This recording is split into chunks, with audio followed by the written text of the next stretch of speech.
Should start, I swear. Drink that.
And welcome to sorry, one more.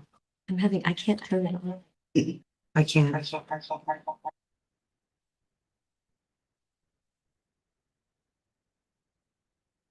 thought. I don't know how She can't turn on. I don't have a shiny screen she has. She's having a hard time with her microphone or something. You don't know? I've been a bit of a stick meeting. Where is it? I know you muted down here. Hey, you're right, T. No. I have agreements against them.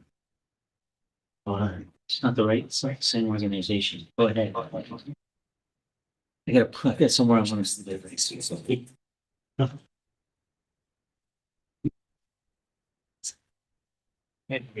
I don't know. Be careful.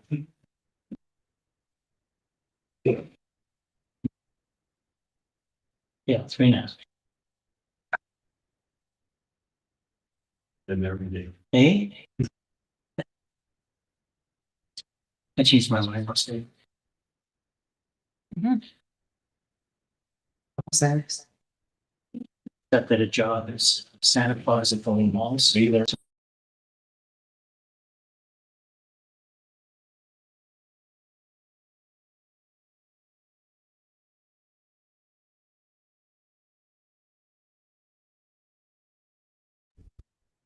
Oh, I just ended the meeting. Really? I think well, it's not echoing now, It's not a. but I don't know. Okay, fix. If you can hear us. What? You're welcome. What? Can you hear us? I can hear you guys. Okay, Can you? Can you? sorry about that. I don't know what's going on with my. You're welcome. Sorry, I don't know what's going on with my. Thanks, man. Okay, we'll try that again. Thank you very much. Just a couple of technical difficulties there. Good evening and welcome to our council and committee of the whole meeting for September 2nd, 2025. Bienvenue à notre réunion de conseil pour le 10 septembre. We'll open this evening with our land acknowledgement by Councillor St. Louis. Thank you, Madam Mayor. Je souhaite prendre un moment pour signaler l'importance du territoire sur lequel nous sommes rassemblés. The municipality of West Nipissing respectfully acknowledge that we are located on the homelands of the Anishinaabe people on the traditional territory of the Nipissing, Temagami, and Dokis First Nation, covered by the Robinson-Huron Treaty. We honor and recognize their historical connection to the land and value their significant contribution in shaping and strengthening our community. Ce faisant, nous réaffirmons notre engagement et notre responsabilité envers la réconciliation et l'amélioration de notre compréhension des peuples autochtones locaux et de leur culture. Merci. Next, declarations of pecuniary interest. Seeing none. It is moved by Councillor Pellerin and seconded by Councillor Gagne. Be it resolved, the addendum for the council and committee of the whole meeting held on September the 2nd, 2025 be adopted as presented. Okay, questions or comments? The addendum was provided by email this afternoon on your desks, and the agenda has been updated for the public online. In favor? Carried. It is moved by Councillor Gagne and seconded by Councillor Pellerin. Be it resolved that the agenda for the council and committee of the whole meeting held on September the 2nd, 2025 be adopted as presented. Questions or comments? All in favor? Carried. Okay, thank you. Next, we do have a delegation this evening. With us tonight is Miss Maddie from Food Cycler. And I welcome you, Ms. Frum, and look forward to your presentation. Thank you. Thank you so much for having me. I'm excited to be here. I'm going to share my screen and I'll just jump into my presentation if that works.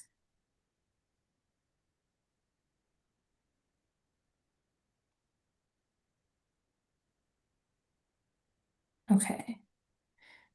Can everyone see that? Yep. Perfect. So good evening, Mayor, members of council and staff. Thank you so much for having me. My name is Maddie Frum. I am the Municipal Partnerships Representative at Food Cycle Science, and I'm here this evening to discuss a food waste program for the municipality of West Nipissing.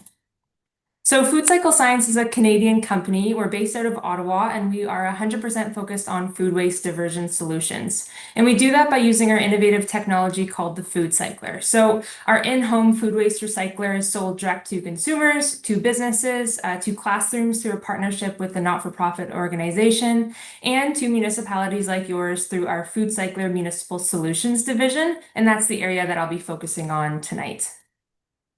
We've partnered with more than 150 Canadian municipalities. You'll find us in rural and remote areas all the way to highly populated cities. And nearby to you, we have programs in French River, the Archipelago, and Mattawa. But the communities that partner with us, they do so because of the same thing. You know, they understand that there's an issue when food waste ends up in the landfill, and they've decided to make a change. Now, the problem with food waste is that it's avoidable. It accounts for about half of our household waste, and it's made up of liquid, which is really heavy. It freezes in the winter. But on top of that, when food waste ends up in the landfill, it's responsible for generating a harmful greenhouse gas, methane. So all of these factors make it so that food waste is a problem that actually has a strong municipal impact. Now, one of the impacts to municipalities is since food waste makes up such a large portion of the waste stream, it causes the landfills to fill up quickly. As you know, operating a landfill is very costly for a municipality, so we do want to try and extend the lifespan of them for as long as possible and reduce those costs. Then the environmental impact, as I mentioned, when organic waste ends up in landfills, it produces the greenhouse gas methane. Methane is 25 times more harmful than CO2. So to put that into perspective, if we took 1 ton of food waste out of the waste stream, that would be the equivalent to taking 1 car off the road for an entire year.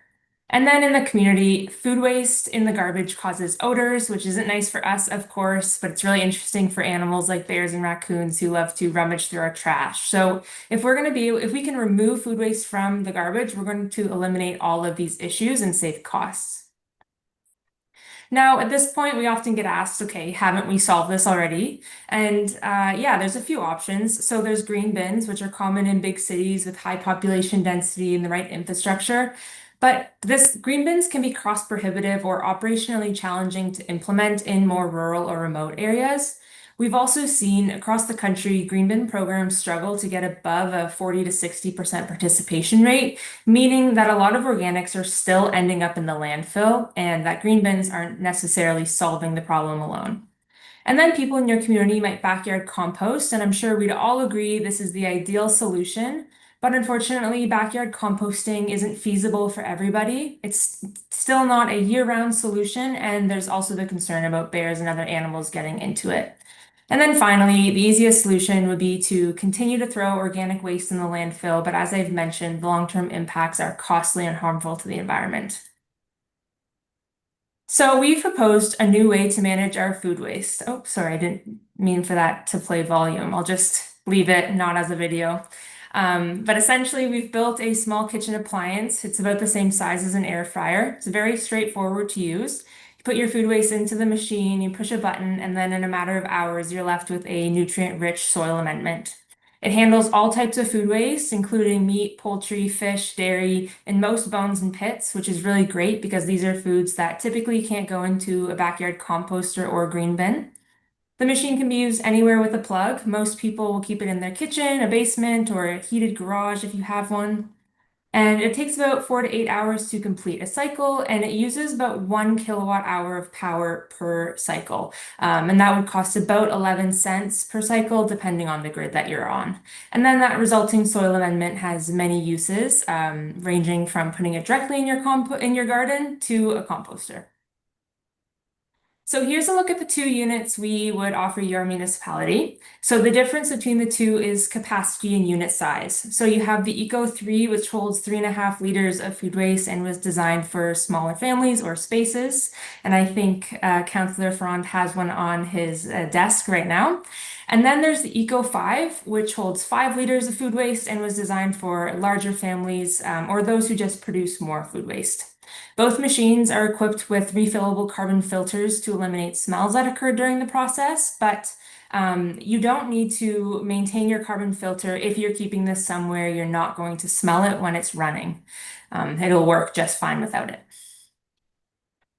Now, I like to show this image because it's a great depiction of what happens when you run your food cycler. So you'll see a full bucket of food waste will reduce in volume up to 90%, leaving you with roughly a couple handfuls of this soil amendment. Now, the soil amendment, what can you do with it? Well, first I'll mention that it's completely dry and it's an inert biomass that has many beneficial uses. So you can put it right in your soil like a fertilizer, and we have a large document that guides residents on how to do this properly. You can also add it into any type of backyard composting system, so a tumbler or green cone. It can go into a leaf and yard waste system, and I know your municipality has one of these, so residents can throw it right into those. You could drop it off at a compost site, a local farm, or a community garden, or it can also go into a green bin if that was available.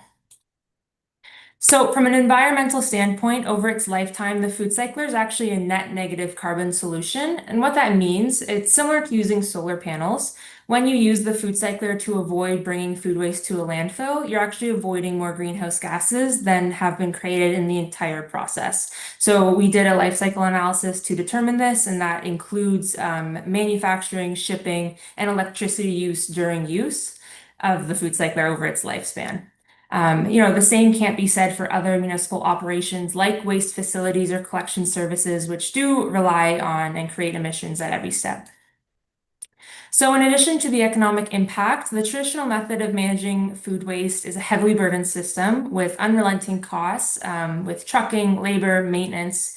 But the food cycler offers a decentralized approach that avoids unnecessary additional costs, greenhouse gas emissions, and from improper food waste breakdown, and then infrastructure costs to the municipality or the residents. The food waste that is created in the home can just be managed in the home very easily. One thing we've learned from working with municipalities is that residents are really interested in being part of the solution. They want to try new things, they want options, and they really like it when their government brings these options to the community. And with the food cycler, that's what you get to do. You're bringing something that's innovative and tangible to your residents. And since food waste accounts for such a large portion of household waste, it's the single most impactful strategy to achieving food waste diversion targets. So the results for our municipal pilot projects have been overwhelmingly positive. We're able to achieve a 98% participation rate. We have a user experience rating of 4.6 out of 5 stars, and we see a significant amount of net new waste diversion. Approximately 300 kilograms per household per year is being diverted with the food cycler. After seeing how well the initial pilot program goes, many of the municipalities we work with decide to expand the program to more households in their community and make this their organics management solution. So our municipal program starts with a 12-week pilot phase to test the solution in the community. It's very straightforward. Residents would purchase a food cycler at a subsidized price from the municipality. They use their unit and track the number of cycles they run for 12 weeks. At the end, residents keep their food cycler. All we ask is they complete a brief survey so we can evaluate the program's success. And then we present those results back to you in a final report or a feasibility study. We would also at this time present a plan to expand the program in your community, and we would work with staff to determine a great plan that would work for your needs and your budget. So the funded pilots work on a subsidy model, as I mentioned. How it works is Food Cycle Science provides a discount. We reduce the retail price by 50%. We then ask that the municipality subsidize the cost by a minimum of $100 per unit, and then participating residents choose which model best suits their household or their needs, and they contribute the remaining amount, keeping in mind that after the pilot program, this is theirs to keep and keep using, so you'll benefit from that investment. So here I have some pilot size recommendations. So for the initial trial, I would recommend somewhere between 150 to 200 household program in your community. That would provide us with lots of great data to support a strategic implementation in the rest of your community. So since the municipal subsidy is a minimum of $100, a pilot of let's say 200 households would be an investment of only $20,000 plus the cost of shipping and taxes. But this is just a recommendation. If you are interested in working with us, I'm happy to tailor this to your budget and your needs, and I'd work with staff to do so. So lastly, here are some reasons that may resonate with you as you consider whether you should pilot with us. The first is that you have the opportunity to trial this technology at well below market rates. The next is you're going to be able to see some immediate and impactful benefits like waste diversion, lower disposal costs, and reduced greenhouse gas emissions. But overall, you're able to provide your constituents with a low-cost municipal solution while being a steward for the environment, which is really nice. So I welcome West Nipissing as a partner in the fight against food waste, as I believe your community is a great fit for this program. Today, all I ask is you receive my presentation as information, and should there be interest in partnering with us on a pilot, that you refer to staff for a report and recommendation. Thank you so much. I am prepared to answer questions at this time. Thank you so much, Ms. Frum. It's a really interesting model. In addition to Councillor Ferrin, who is a big fan of the system, I also have a friend in Renfrew who managed to pick up a unit through their municipal trial, and she's had it for about 4 weeks and is super impressed with what it does and the waste reduction. With that, I will open the floor to questions or comments. Councillor Ravard. Thank you, through you, Mayor. I just noticed I'm on the website and I see carbon refill packs. Is that, how often would people have to refill their carbon within the unit? Yeah, thank you for the question. So it depends on how smelly your food is and how often you are using your food cycler. Typically, those carbon packs would last for about 3 to 4 months, but some residents, depending on use and again food, it can last for up to 6 months. You don't need to maintain that carbon filter if you keep it in your basement. So that's what I do. I don't really worry about the carbon filter. It's in my basement when it runs. It does produce like a vegetable earthy smell, but it doesn't bother me. But yeah, if you are keeping it in your kitchen, you want to maintain that filter. In our programs, we offer them at a reduced price. I believe it's $20 for one package of carbon. Thank you. Councillor Larrabee. Thank you, Madam Mayor. What's the price? Have you run the prices on operating the system? Because I see there's a plug-in. Is there a heater in there or a fan? Great question. Thank you. So the cost for the electricity per cycle is about 11 cents. But again, that depends on when you are running it. So it's best to run it overnight, and then you're going to be using those ultra low electricity prices. So you can bring the cost down further, but it's about 1 kilowatt hour of power is the energy needed for a cycle. Thank you. Councillor Fede? Thank you, Madam Mayor. Just to add to the previous point, I think we've had ours for 6 months and I haven't changed the filter and I haven't smelled anything out of the ordinary. But we do swear by it because it means no more smelly garbage, and our trips to the dump are now kind of extremely rare. I just have one question, Maddie. The bottom line price that you have on the chart, the $200 and the $300, is that absolutely lower than the price that the machine can be bought online from you directly or on Amazon? Because I know sometimes you have had sales, and I don't remember what the price was, but how does that compare to, let's say, to the lowest price people can find it online? Thank you for the question. Yeah, so the price in our municipal programs is the lowest price that we offer. We do have some sales that are sometimes pretty great, but right now the municipal discount will always be the lowest and the best price. I think sometimes online you'll see we have a unit that's an older unit called the FC30. We aren't making those anymore, so they are highly discounted. They are on sale. They're cheaper than these units, but they don't have as a robust grinding system and they don't have as big of a capacity. So we're phasing those out. So you might see those online if you go and Google on Amazon, but these are our kind of best and only models, and this is the best price. Thank you. I was going to put my hand up, but if I may ask a question. With the pilot project that you ran in French River, were they able to also receive some kind of federal subsidy on that? I'm trying to recall the staff memo that I saw from their program.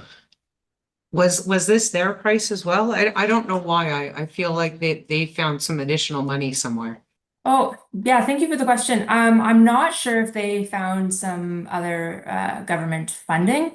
Typically in Ontario, there isn't much available. They might have found something. I'll look into that, but I'm not aware if they did. The pricing that I've given tonight is the pricing that we give to everybody. So this is what they would have had as well. Okay, thank you. And one other question from me is when you're developing the pilot program, so in a municipality like ours, we have both urban service areas and we have rural service areas. We have areas that are serviced by curbside pickup, but then we also have areas that where residents have access to dumps to bring their garbage. Have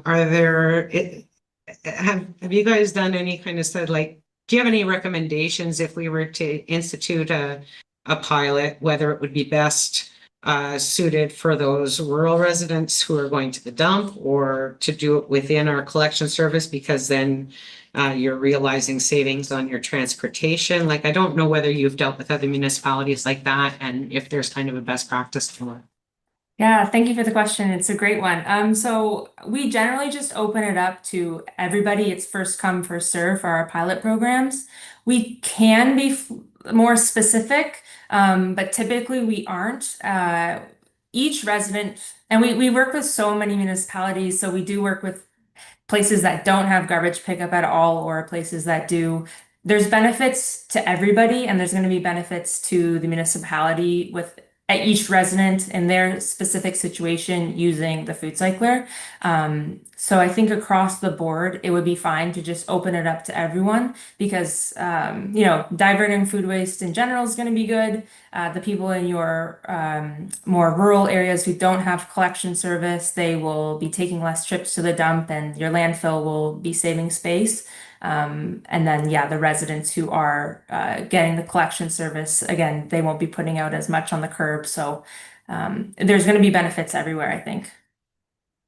Okay, I'm sorry, I do have one more question and I probably need to put $1 in the jar. Is, for an initial pilot, let's say we look at 150 households.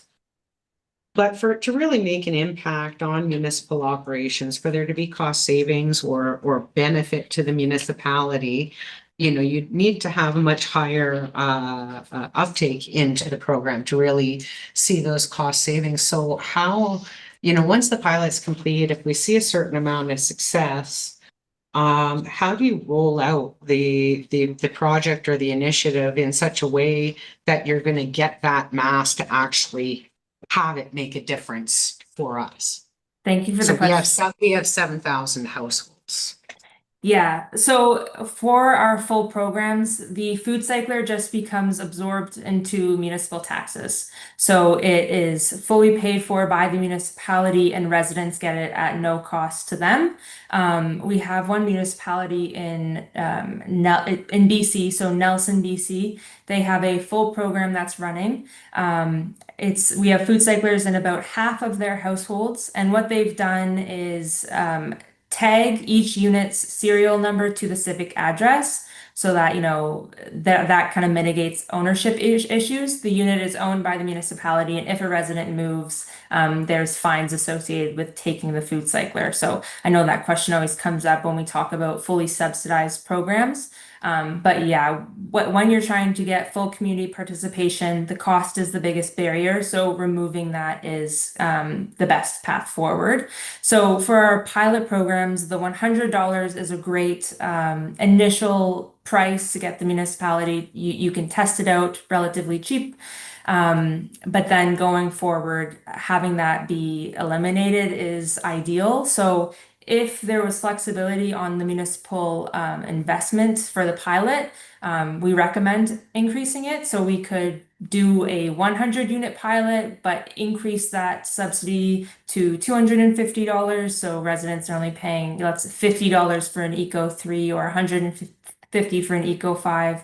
Or ideally, you could have them be incorporated and be free or at no cost to residents. Thank you. Other questions or comments? Yes. Councillor Fedor. So another question, if I may. When you do a pilot program, what's the ratio between the two models that you usually, in terms of demand?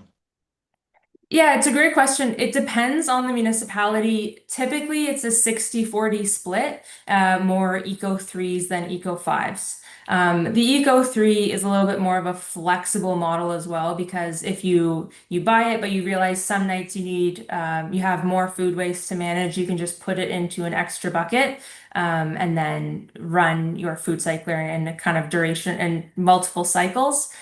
So it works kind of all across the board. It's flexible, but yeah, typically it's 60-40 for Eco 3s and 40% Eco 5s. And what percentage of the participants actually return the survey?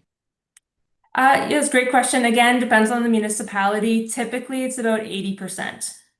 We work with staff to push out reminders to get residents to reply, but generally we're really happy with the survey results. I think people are also happy to share their results, so that's fun. Thank you. Anybody else? Okay, so next steps of this would be to cancel the report. Okay. Perfect. With that, I thank you very much, Ms. Frum, for taking the time to share this technology with us. It is really interesting. Like I said, the few people I know who have them think that they're pretty great systems, and look forward to having further discussions with council on the possibilities here. Amazing. Thank you so much for having me, and I look forward to hearing from you in the future. Have a great rest of your evening. Thank you. Okay. Thank you. With that, we'll move on to our committee of the whole, 5.1, general government. The first item, 5.1.1, is the 2026 election voting method alternatives. There's quite a comprehensive report in your agenda packages, and I am going to assume that we are Oh, yeah. punting it right through to Madam Clerk, who is a pretty experienced pro at the election game. Thank you, Madam Mayor. As the mayor has, Madam Mayor has indicated, there is a fairly comprehensive report in your package outlining basically the three methods which are utilized by municipalities for election. That would be paper ballot, by mail, and internet and telephone voting. There are many municipalities that use a combination of one or two or even three of these methods for various reasons. We have traditionally used vote by mail since 2003. It has been successful, and prior councils have been happy with it. It does involve, it's a bit more labor intensive. 6,500 envelopes to open on election night is a fair bit of work, and as indicated in my report, it does result in a great deal of waste paper. We get approximately 40% of the ballots come back in the mail unclaimed, so there's a very high postage expense involved with having sent them out and nothing being, people just either throw them back in the mail or they just don't pick them up if they have a post box or whatever. A lot of them get returned because the people have moved or whatever. But it's been good. We haven't had too many problems with it over the last number of years. But with times changing and people moving on, it would probably be, now that everybody pretty much has access to the internet. There was a time when West Nipissing was, had big pockets of areas that didn't have any internet access. We've come a long way in those years, and we do have internet access pretty much everywhere. And the internet voting comes with the phone voting. It's not an extra, it's part of the package. So if by some chance you don't have an internet connection, everybody has a phone, and it comes with a 1-800 number and and you can do it. Like if you decide, okay, I really know who I want for mayor, but I'm still undecided about my councillor, I kind of want to talk about them. You can go in and out multiple times. You don't have to do all your voting at one time. You can, take your time and do what you want. There's a two-step authentication process set up. You get your voter card with a PIN number, but there's also an authentication. Typically, that would be the birth date of the person doing the election, or something of that nature. In any event, this report is recommending that municipality move to internet and telephone voting. However, like I said, we have used vote by mail in the past with great success. And if you have any questions about my report, I'd be happy to answer. We'll open the floor up. This is a pretty interesting topic. So questions and comments, please. Everybody's too shy. Councilor Garay. Just a couple of questions.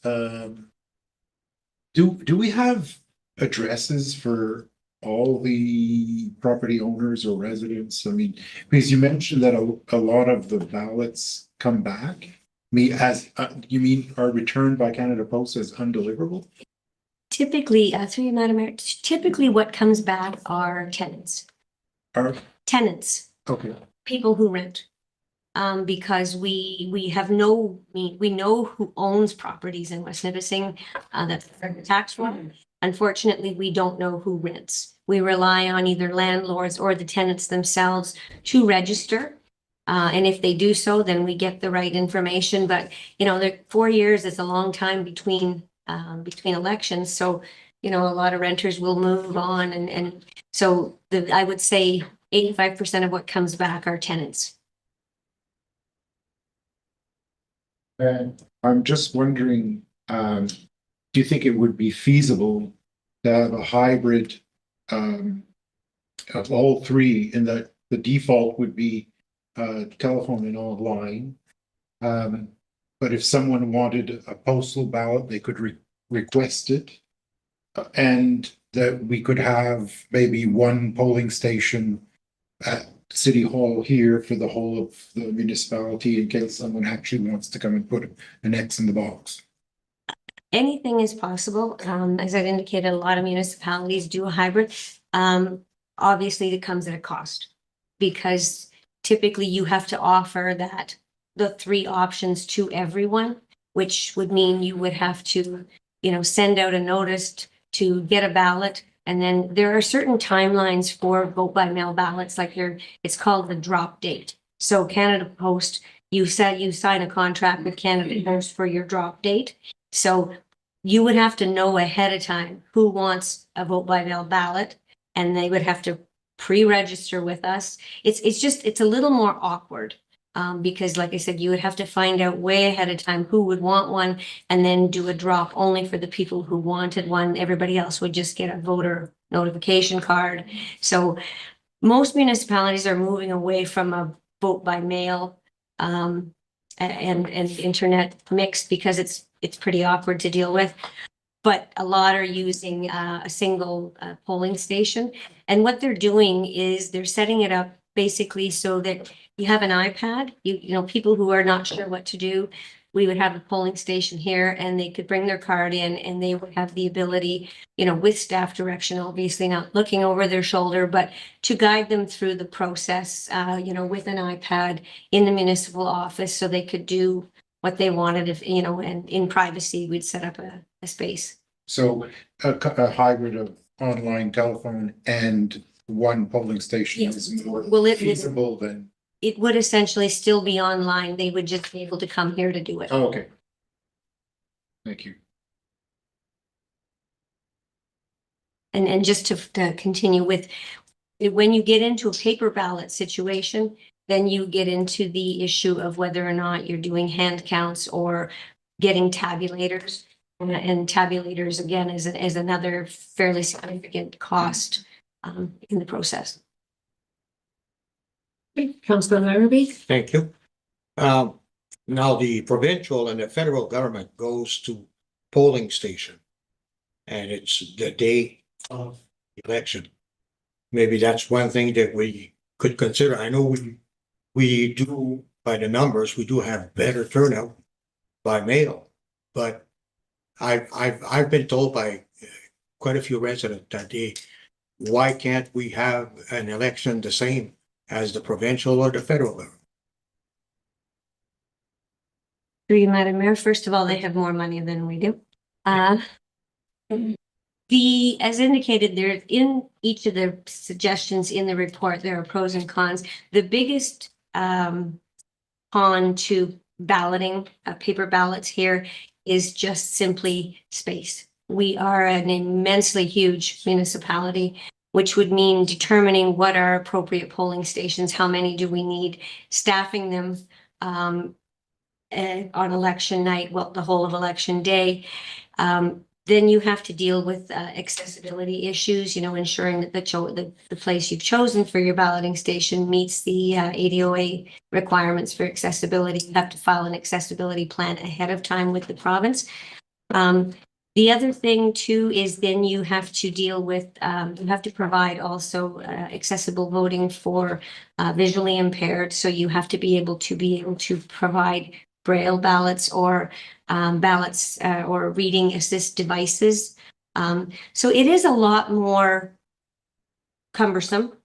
And it also, because we have some wards like Councillor Badanaz where they have a really high number of non-residents, you would be disenfranchising them because they would not be, in that case, then you would have to decide whether you want to do a vote by mail for your non-resident people as well. So, and like I said, every solution or every method comes with a price tag. Councilor Gagné? Thank you, Madam Mayor. I think this is a great idea. I think everybody knows how to use a phone. for some of our seniors that are not computer literate. So that's a solution for them. And I think it's a cost-saving method. So I would agree for the internet and mobile phone for the 2026 election. Thank you. I'll just add something to that note, as far as, because I've had some people say we have a lot of seniors and how do you deal with that? But, the vote by mail system is complicated too. You know, when you get envelope packages, it's fill out this envelope, put it in this envelope, then put this envelope with this piece of paper in this other envelope and then seal it all. And so even then the instructions are quite convoluted, and I would imagine you see that come in that aren't necessarily done the right way, and the scrutineers determine whether or not those votes should be included, whether the intent is clear on those. But you know, the paper the vote by mail ballots are not an easy process either. So questions, Councillor Farr? Thank you, through you. I agree with Councillor Donahue about how this is kind of the way the world's going too, is this vote by internet. I've seen a lot of towns are doing that now. I would like to see, like, still the option for some people if they do wish to come to town hall and have that opportunity person to fill it out, or on the iPad, like you mentioned, something like that. But something else I noticed with the vote by mail, like, it's great because we got a voter turnout high. But some people, I remember knocking at doors last time, they'd say, "Oh, you mean this?" They had ripped it in half, right? So then they didn't have their ballot was in half. They had to tape it and cross it out. There's some issues there too. So this, I don't think you could really mess this up, or if you do, it sounds like you can go back and vote. Right, from what I read, it looks like you can go and change your vote as long as it's before the election. I don't believe you can change your vote. You can perhaps go and vote for one, maybe your ward councillor, and then go back and vote for your mayor or school trustees once you've cast your ballot for one. My understanding anyways, that once you've cast your ballot, that is closed, that closes that process. Somewhere where I read, they mentioned that it's a possibility. Like, I'll sometimes look allow into that, right? So I was just wondering about that too, but. The machines don't tabulate until the polls close on voting night, so you know, it might be, I'd have to follow up. And one other item that I wanted to notice, I had shown a price of approximately $3.10 per elector in the report. I have updated information, and that's about $2.85 now, so a little bit cheaper than what I thought.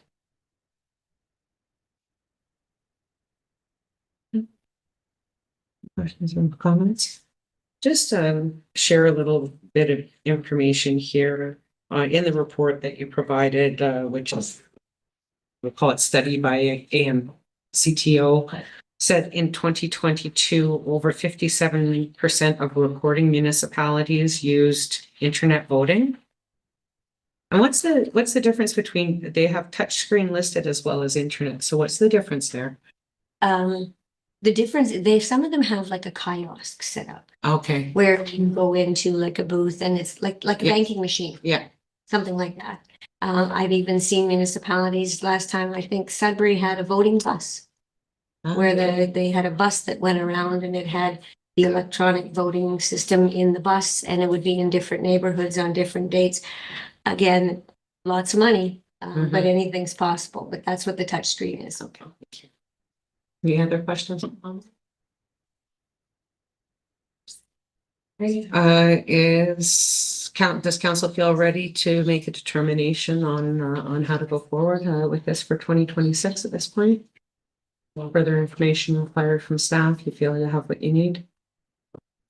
Okay, so what we'll do is we'll just take a straw poll, and if we have consensus around the table, a resolution would come. The bylaw, yeah. A bylaw, I'm sorry, but a bylaw would come at the next meeting that outlined the system. And so just a quick show of hands, who would be in favor of moving to the internet/telephone option presented in the staff report? Sorry. Oh, sorry, you have one more Would that question. be a hybrid internet, telephone and iPad voting in one location? Yes. Yes. Okay, just want to clarify that. Yeah, so then that would be just day of. No, we could set it up as a Advance throughout from the time that voting, open, so. once, yes, so we would set up a booth and I would speak to our IT department about it, technology. And training frontline staff. And training our frontline, our frontline staff are absolutely phenomenal during election time. They give us all their best and they give us their all because that's an awful lot of the door never stops ringing. Sound right? Does that answer your question? Okay, so I'll just take hands again, please. Okay, that looks like that also bylaw will be prepared for the next election, to transition from, mail ballots, to a combination, phone, system and,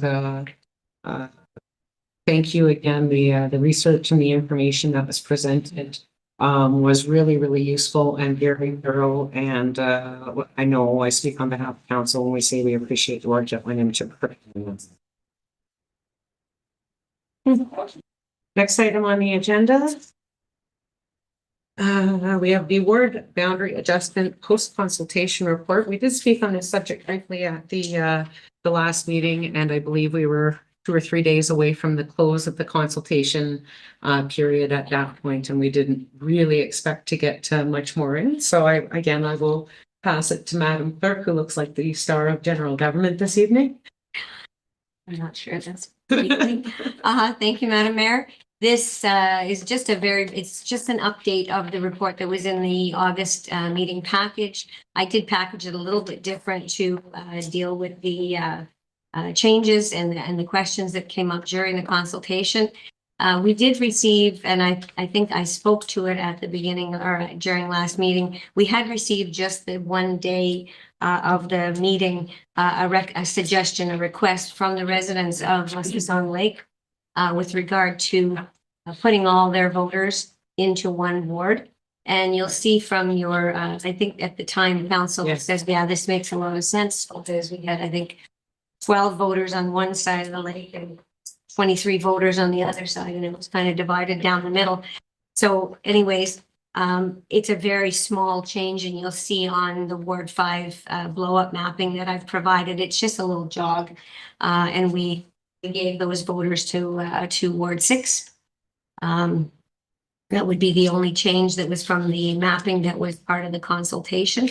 I think in the package, there's a comprehensive map as well as a blow up for each ward, which shows the boundaries, plus a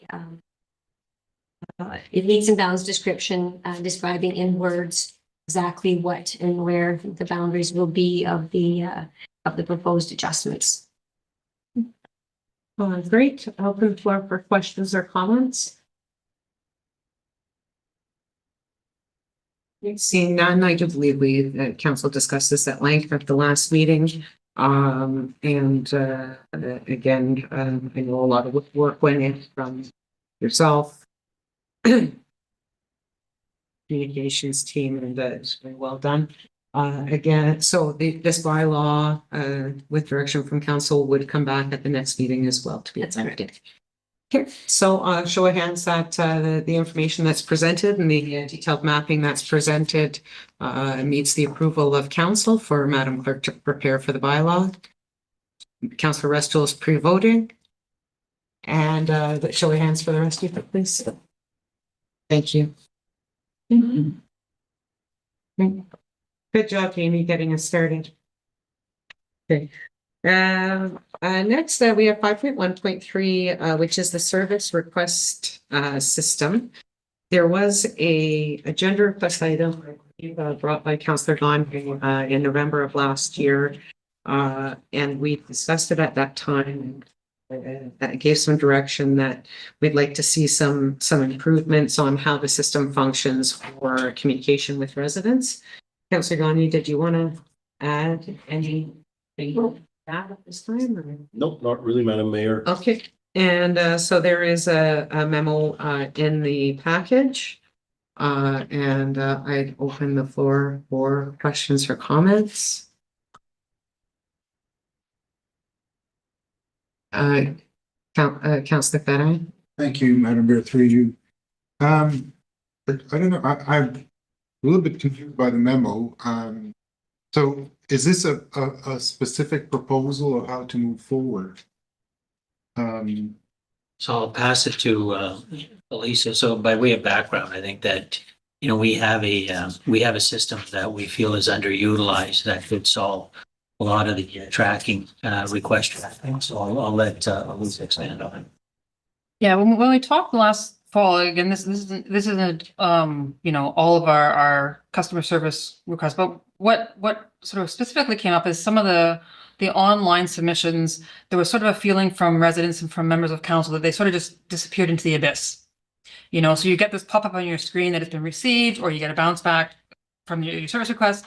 And so, yeah, so what we are going to do, so we've sort of worked with our existing software and our existing technology. And what we're going to be able to do is this, for service requests that we have that have come in electronically, we typically have an email address. We will ask other people for an email address. So if we have an email address, they're going to get an automated thing saying, your service request has been entered. Here's the number, you know, and you know that you've been entered as potholes or bylaw enforcement or whatever. So some just very basic stuff so that they know that it has been received and our staff has dealt with it. The same is going to happen as we close service requests. They will get a response after it's been closed. And at this point, all they're going to get is your service request has been closed. And sort of thank you for bringing things to our attention. At this time, they're not going to get into details on how it's been closed or if it's being referred because it's a capital project we're doing the next year. So we don't have that part. But they will get this notice saying that it's been closed, so that if they don't feel it's been addressed to their satisfaction, then they can absolutely say, hey, hang on, I don't believe you've done this, or thanks very much, I know that I don't have to worry about that anymore.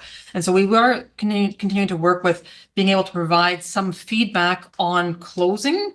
But we don't have that ability yet, but we will get this part out so we can kind of work out some of the bugs on this part, so people know that, yes, it's not just disappeared into the abyss, and yes, things have been dealt with, and then continue to work on the other pieces. Thank you. It's an improvement, but I think from my point of view, it's still quite far away from where I would like to be. And I think because, as I stated the last time, a large part of the problem is that people don't know what or if something has been done, because they never get an answer. And I think that's what we have to solve. I'm disappointed. I have to say, I'm disappointed that we're now in September discussing this, because when we discussed it in November, I think Madam Mayor asked for a time scale of when we would get a report with specific solutions. And we were told end of January. So we're now 7 months later, and we're not even halfway to where I think a lot of us will want it to be when we discussed it. And you know, I'd like to know if we can get all the way to where we want to go, when would that be? If you know, because I think people need feedback. I filed one as an individual this summer because the torrential downpour washed a part of it. You know, there was a large kind of gutter in the road in front of my lot, and so I just reported it. So I never got an answer. It's a service request. I never got an answer. I don't know whether the answer is, well, you know, we'll just leave it there until it's next graded, or we'll send someone, or we just don't do that. It would be good for people to know what it is that will happen or not happen. You know, I think it's something that I'd like to see operational in this term, because, as I said, it is one of the things that people speak to me about the most. They feel so frustrated that they never get an answer. It's not just service requests. They write to the municipality about certain issues and they don't get an answer. Mr. Berman? Well, to your point, you're right. We did say January. Variety of other things came into play. We did discuss with our comms people. We looked at trying to find some sort of software and some sort of investment That didn't seem to be, working very well. We did kind of look at this interim measure to try and satisfy it, but if council wants, I'm not going to enter into a debate about a percentage of population saying that they're not getting responded to. I can also tell you, living in another municipality, that you file a complaint and the complaint is in, and then the service request. I don't get calls back in Sudbury either, but that would be extremely onerous or time consuming to do, and or would involve a great deal of programming on software that we don't own right now. And so if we have additional money on the improvement type of stuff, it'd be an entire project that I would say would have at least a window of about a year, in my opinion. We just don't have the resources to do what you want. We don't have those people to call those people back. We can probably get about 65, 70, 80 calls for service. We don't have customer service here to call them back. And so I don't think that that was ever, I don't know if I'm looking at the staff here, but Public Works, they do get back to people. And, I will say to indicate that people don't get called back, to take that side's a little off with respect to what I know the people around here do as work. And so, they may not get responses to their satisfaction. Because a lot of things are promised to them that I don't think policy allows in a lot of cases. So, but did your washout get fixed? Didn't get fixed? Was it on a municipal road? And it didn't get fixed. No, it washed out a kind of I'll call it a gutter of some sort. I sent pictures with it, Right. but I never heard back, and still, No, you wouldn't hear I think with time, it's kind of If there's something gravel affecting, that's just kind of. well, if there's something affecting our roadways or our road allowances, to a degree that it needs to be repaired, I can tell you that it would be repaired. I could, that service, It was deemed not serious enough, and that, that's fine, but it would be good for people to know that that's the case. Again, our system's never been set to return that kind of level of detail. And if you want to have that level of detail in a small community like this, there's going to be a lot of investment in next budget year for that. We also did ask for some statistics, I think at that meeting in November, like how many service requests do we get? Yeah, we can give you that one. But we did ask for that, and we didn't get it after the meeting, and we still don't have it as part of reporting this. No, I apologize, Counselor, for that. We don't always get to what you want, and I do apologize for that. We put things on a schedule. We try and run the municipality to a certain degree. This has been a project that has been on our site, but in addition to everything else that we're doing, we just haven't gotten back to it. So if we looked at the November thing and gotten those reports, I believe we do provide those reports, and we can pull them out of CGIS. So. Can I ask a couple of questions? Well, someone has their hand up in future. Councillor San Louis. Thank you, Madam Mayor. Okay, so if I'm getting this correct, we're looking at right now is once the service request is complete, we'll get an email, or they will get. So I think for me personally, I think that's very good. I've put several service requests over the last 2-3 months, and I must say they have been dealt with. I've been contacted personally. I don't know if it's because the people that saw the name knew who I was, and they contacted me and told me that it was going to get rectified, and it has been rectified.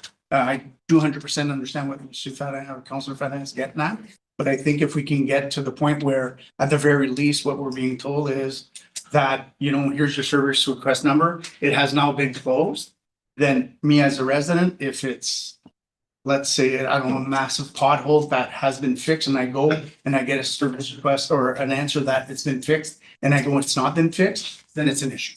But if it's been fixed, then great, right? So I think we're on the right track. And hopefully that, getting an answer that the request has been dealt with. And sorry, just to add, I do understand what Conseil Farang is saying, but I also understand what staff are saying, that if we want an answer, so if you're in the middle of River Valley and your ditch is, sinking in, now you need a staff dedicated to leave here, to drive to River Valley, to go look and come back and see if it's good, if it's not, and so on and so forth. So I understand that, the staffing might not be sufficient to start doing all that stuff, and it'd be cumbersome, and then you're tying people's hands, that they'd be running around for, service requests. Thank you. Councillor Larrabee? Thank you, Madam Mayor. About the ditches, that's pretty good in River Valley. But I would say that, that's why you have foremen out in the field. You don't have to have staff leave here to go check out. You have foremen out there that patrols the areas, or supposed to patrol the areas, so. And I do understand what Councillor Farah is saying, because, some people are telling me when they do ask for a service request, that it's pick and choose. They have that feeling. Maybe that's not the case, but since there is no answer back, they feel that it's pick and choose which request is being addressed and which is not. So by establishing a service follow-up, that would be good. That would be good communication with the resident and the staff. Because they're not calling for pranks or whatever. They need a service request, so it would be worth to have an investigation done, and one person could be designated to answer saying, okay, yes, we went and we looked at it, or the foreman, send the foreman out to look at it, and because communication is key here. People don't get an answer back, they feel frustrated. So our CGIS program is received in a variety of different ways, either here at the front desk, online, what have you. It's entered into a system and it's not closed until it's closed. So our CGIS system has things open. What Elise is suggesting is that we're going to close the loop on those that are closed, right? Correct. Okay. And what we did talk about 5 or 6 months ago is if we can kind of code or find some sort of a system on how to close it, to have a coded system of not required, dealt with. Yeah. We'll look at that. If I may, and that would be the next step to have in, and again, it's not going to satisfy everybody, but that, when they get it closed, it will be that, work is done, scheduled for capital, referred to different agency, because we get calls for things that aren't municipal responsibility and these kind of things. So not a full detail, but you might get this. I know that particularly with, and it's easy, potholes are easy. Bylaw is not. And, when we close bylaw files because it's simply not within the municipality's purview, or the municipality has deemed it unfounded, I know that you're going to get calls, we're going to get calls, but at least people will know. But that's the next step that we're working on. It won't be a very detailed, but it will just be kind of these little bit of checkboxes programming that there's a variety of reasons why things get closed. Councillor Pellerin? Thank you, Madam Mayor. I remember the last meeting we had mentioned that the requests for service right now are not numbered, right? They are numbered. They are numbered, so somebody can call back and say, okay, is it given to the person? So we can call back, okay, I'm number 23, has this been resolved? At this time, it's not, but what's going to happen for those that we have email addresses now, they will get that when we will get this, they'll get an automated email saying your service number is this, it's been entered in, and that they'll have that, they will now have that number. Yeah. Okay. Yes. Councillor Ferrin? Sorry, Councillor Nickel? Can go first. So go ahead. Thank you for your Madam Mayor. When can we expect the email system to start closing them? I might have missed it, sorry. Okay, so I'd like to start it next week. And then the old ones, we'll sort of catch up, but the going forward, the closing will start the following week. So your email has been received, will start next week, and then the closing file's been closed will start the following week. Okay, thank you. Councilor Fede? Thank you, Madam Mayor. That's why we asked for some statistics, because we wanted an idea of how many service requests we get. I think you had mentioned, Mr. Barbo, that we get about 200 a month, if I remember well. That's a figure I think that you mentioned. Now, so if we had a system where, where we replied, closed, resolved, I don't think there's, for a pothole, for example, we don't need to go into any detail. That tells the person that the pothole was filled. And then closed, no action required, or then closed with an explanation that's pre-programmed. So for example, if somebody calls and says they're complaining about an issue with recycling, I'm sure we probably still get a lot of calls saying, they didn't collect recycling this week, something, and we could have a nice, pre-programmed reply saying it's no longer a council responsibility.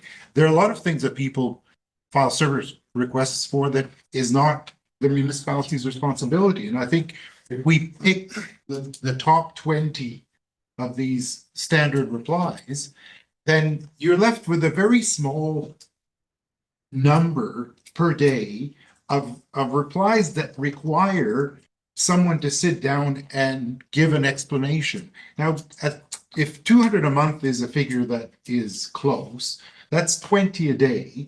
So, does the municipality not have resources to reply to 2 or 3 or 4 emails in a day with the number of people we have here? I mean, I find that hard to The number of believe. people we have here? Yeah. I mean, Which people do we have here that are set up to reply? well, I'm talking I can about tell, 2 I or can tell 3 you, Councillor Fedin, all of our people are utilized right now. Right? So they're not twiddling their thumbs. They all No. have job descriptions. They all have jobs to do. To get them on the return call is probably at least half an FTE for sure that we don't have. to reply to 2 or 3 emails a day or calls. 2 or 3 emails. I don't know where you're getting. Well, where I'm getting it, Mr. Barbo, is you said at the last meeting, when we discussed this in November, that you thought there was about 200 And service I don't know requests that that's the case. per month. Okay, well, Right. I don't know if it is the case. Let's assume it is the case. When, If it's the when are case, we going that's fast? 20 a day. Well, that's why we wanted statistics. Right. Oh, And we it don't was know. done by resolution. We don't know. Lisa, do you have on CGIS how many calls we took in today? Oh, I don't have CGIS open. Hey? I don't have CGIS open.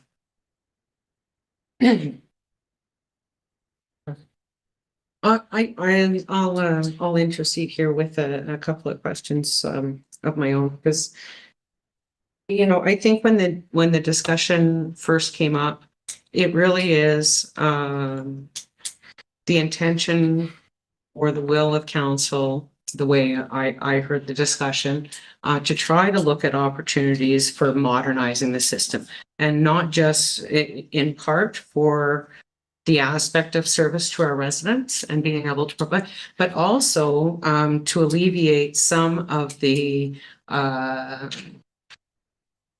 heavy administrative work that's involved in managing these types of files. So I'm trying to remember back to the discussion in November, but I believe that there was some talk of exploring whether there were alternative or newer technology solutions, software programs, software as a service programs, designed to manage these kinds of things. Because what I did in preparation for the meeting was actually pulled up the KPMG operational report. And within that examination, they did identify areas where the system that we have now is burdensome on staff, and that there are ways to or suggestions for ways to make it a little bit more efficient. So I guess my first question is, when did the municipality begin using CGIS as their go-to for service request management? I'm going to say at least 6 years. They've already- Around 2020. It was pre-COVID, absolutely. Yeah. Okay, and overall, do you find the system works well from an administrative perspective? Like, do you find that it is easy for staff to manage? Like, obviously, there's some bumps in there where you know, staff intervention is required here, and here. Was there any examination done, I guess, of other services or softwares that may be now available that would do the job better? So we've actually found that CGIS is user-friendly for staff, and it does provide more than just our service requests. Like it does provide a lot of other Overlapping, Right. planning, mapping. Yeah. And they're fairly good to work with and tailor, and the issues from a staff point that we have with CGIS actually are simply volume, which goes back to the question about staff, so that some of our issues within our system right now is the volume that happens that our foremen have to respond to, because we need their input first before we can get it out from even a clerk calling. And so it's managing that volume, particularly in the Surgeon Falls area, is that the calls there are just so significant compared to Verner and Field yards, even compared to bylaw and things like that. And so it has that challenge just with being able to manage from a staff time, getting the responses back into CGIS so that we can get the recalls back out. And we did look at a few other software, but I mean, the staff input is still required no matter where you go or what to do, right? But other than that, you know, it is a friendly and easy to use software, and we've been able to, as I said, you know, it produces information for FOIs really easily. We have good follow-up on bylaw. We've got good history on our bylaw. We use it therefore as our internal communication on things, so that if the sub-foreman or the bylaw officer or the maintenance foreman is putting comments in and you've got a call that you've spoken to Mr. Barbo on, we're then going back to the notes here, and it's a really good note system for us. So it does work for us. It's just that communication back out part that we were working on, and some of the staff training that'll go along with it. I don't know if that answers your question or more there. Kind of. Does CGIS have any components that would enable our frontline operators, and we'll just use Public Works as an example, to use technology in the field to help alleviate that? Because and I don't know whether the processes I'm referring to are from the KPMG report, which is now 3 to 4 years old. So I recognize that there may have been changes in process since that time for efficiency. So if there has been, please correct me. So the information I'm going on, I understand, is old. So when it came to work orders or assignment of work orders, it indicates that the foreman or schedules work to be completed with frontline staff, and that's through verbal communication. So, you know, within that verbal communication, then there is some, you know, we've seen programs where the work orders are issued out to smartphones. The assignment to the frontline staff goes to their phones, and the guys have their list of what to do today. And when they leave filling the pothole at the corner of Ethel and Main, they get back in the truck and they go, done.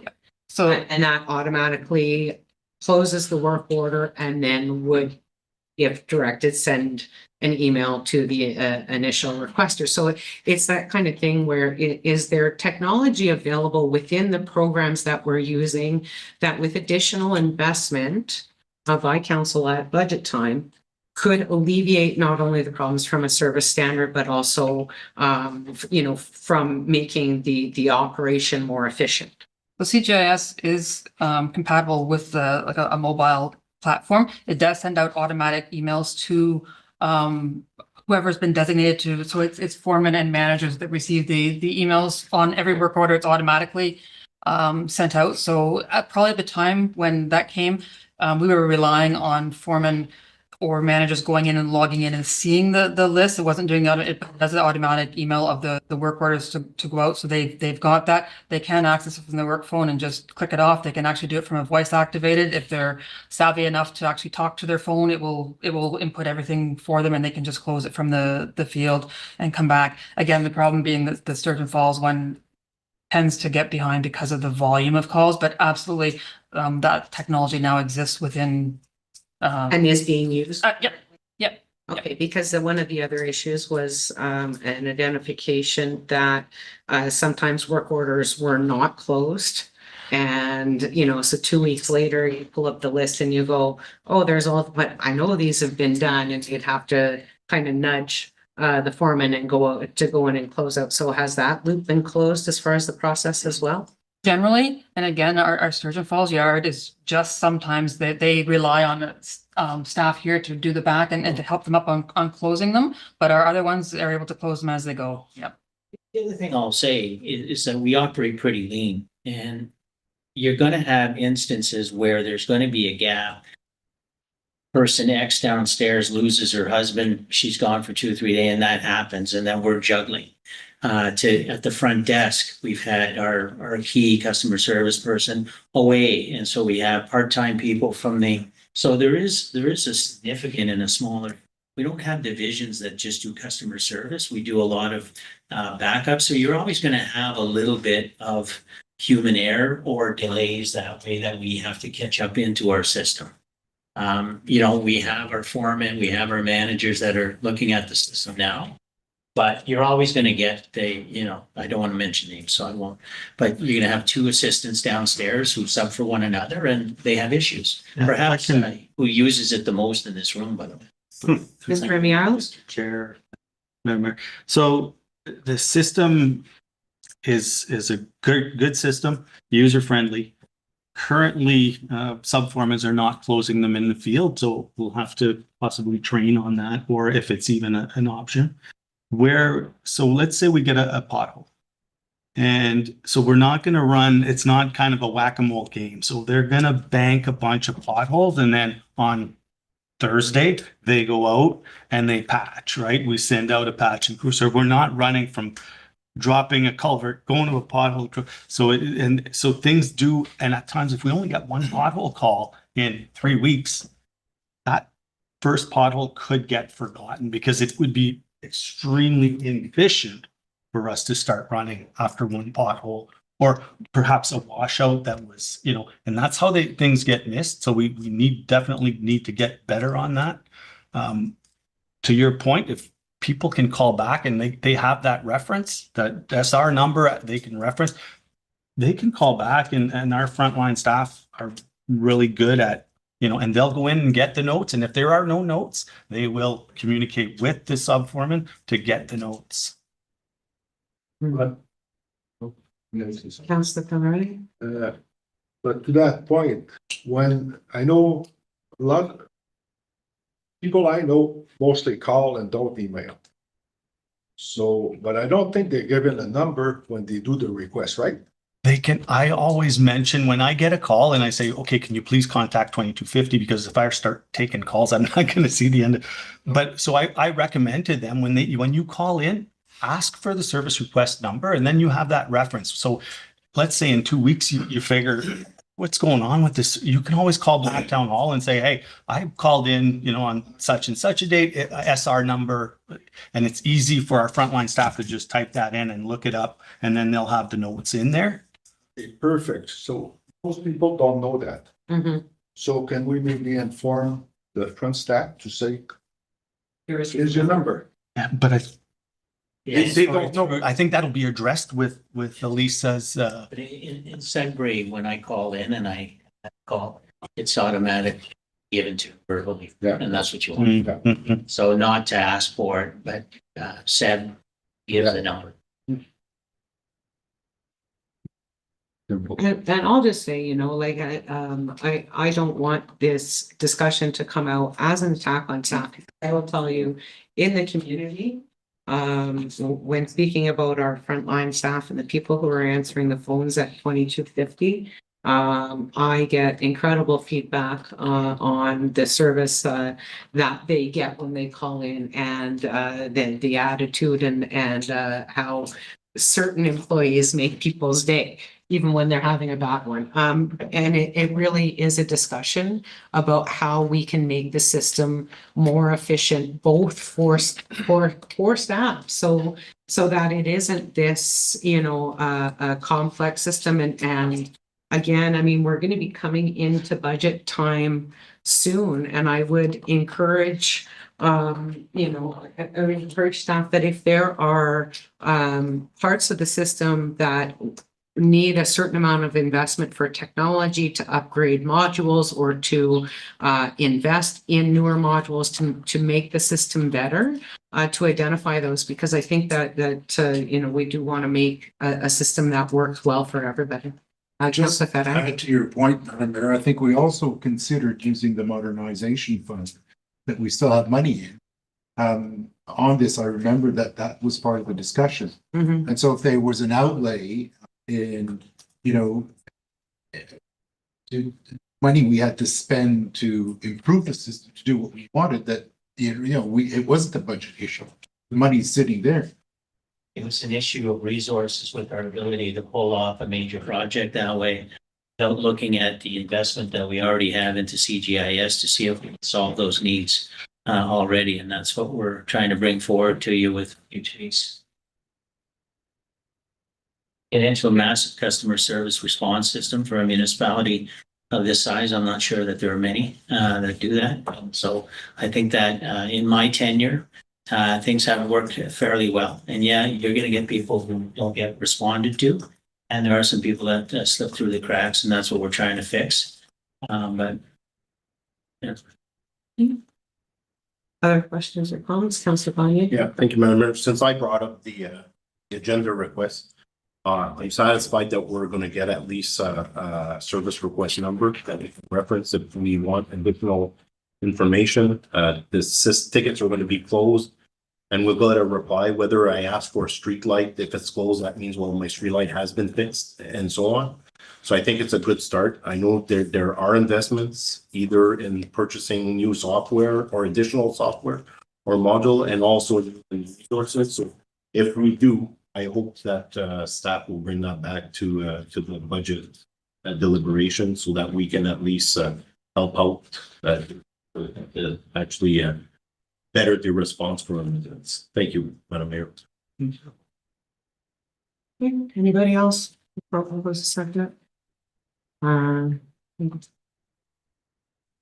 I don't think that there's any specific direction, but I'm sure that this topic will come up again during our budget. Well, so two things is that we're going to put the system in play next week, and we're going to be directing staff to ensure that not just by email, but verbally, they're given a file number. Okay, thank you so much. Where am I? So 2 minutes, yeah. The next item. Next item on the agenda is 5.1.4 municipal property disposition. The first item up for discussion is the information center located at 30 Front Street. We did discuss this briefly at last meeting or the one before that, July or August? One or the other, sorry. It's probably in the report. So there is a property appraisal that's been provided within your packages. And staff, I guess, at this point is looking for direction as to whether council has the appetite at this time to For 30 for 30 Front Street. Yeah, I mean, we have an opinion or we have an appraisal, and having said that, your choices are go forward, declare it surplus, and start maximize the use of facilities that you want to keep and don't want to keep. There has been a discussion raised by our staff, though, about the evolution of the phase 2 with the former Weyerhaeuser property and what that area can look like. My understanding is that fairly easily achievable with that land would be what's already zoned commercial industrial on the highway portion.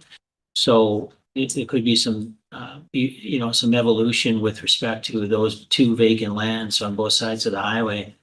And whether council feels that, they would rather wait for that to transpire before declaring it surplus and going into the process, or not trying to sell you one way or the other, or having the private sector or the commercial market determine that already and determine that this is a good location to buy something given the future development. So sell it now, sell it later, keep it later, what have you. But right now, we're not using that facility to anywhere near its capacity potential, and we have a lot of construction that we need to do elsewhere, so. Thank you. I just have two questions myself before I open discussion, just for clarification. On page 131. Yep, you're looking at it right now. The mapping provided aerial view, is that the boundaries of CGIS, or is that accurate? Yeah, you know what I mean, right? Because CGIS has a little bit of a, so It's on the top map, there's Yes. a road allowance there Yes. between the two properties. that's And that's where the driveway sits approximately. That's correct. The property is a little bit, I just drawn the square for representation purposes. Mhm. We had the property, as you'll see next door, surveyed when the municipality sold some land to the car dealership. Yeah. So we do have an accurate survey. What you're seeing in there is close. Okay, thank you. And so it is a road allowance that allows entry into that. But that road allowance was closed. That road allowance has been closed, but not merged with our property. Yes, it is part of our. Okay, so what I see here, we actually, That's correct. okay, thank you. And then there's road allowance to the east as well. That one's still open. That one is still open.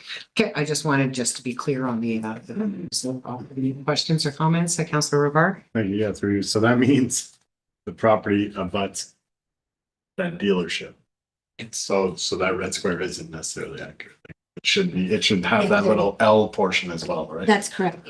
When the property was remapped, they gave the little piece, instead of pushing it together, I overlooked that and it should have been consolidated, but the little, Yeah, that little. we own the first one, they own the second one. I was just wondering if that was taken into account for the appraisal, right? Because that would be extra land as well. So it'd be nice to know for sure if it's just the square, or if it's the square with that road allowance jog out, that may change the appraisal if we The provided. appraiser is aware of what the boundaries are. Thank you. Other questions or comments on that? Councillor Feta? Thank you, Madam Mayor. Have we had any discussions with our partner?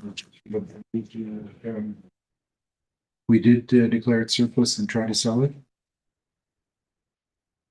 Not at this time, no. I think there's been general vague discussions for the last several years about the fact that we'd be looking at that. But specifically with them as a tenant or a potential purchaser, we haven't had any formal discussions, and we are into some discussions with some folks expressing interest in the building that are kind of public sector, but not, not commercial, definitely.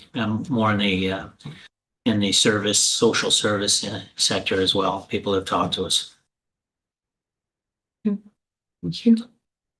Other questions or comments, Councillor Feta? Did we ever try to lease a portion or the whole building or rent it out since the planning board was out of there way back? Oh, heavens. Since then, we've had a variety of tenants there. Of course, Sudbury East have been there. We've had the Chamber of Commerce in there and a variety of other folks. We've had, as community space, we've had an art gallery upstairs. I think it was called Expressions. That was upstairs. And so and since then, we had been utilizing it. It was a public works, it was community services, it was public works, planning was there, but a long time ago. Fern, you're dating yourself. I was in the Roger accounts in late. Since then, we have been utilizing the space. It's just that when with the OPP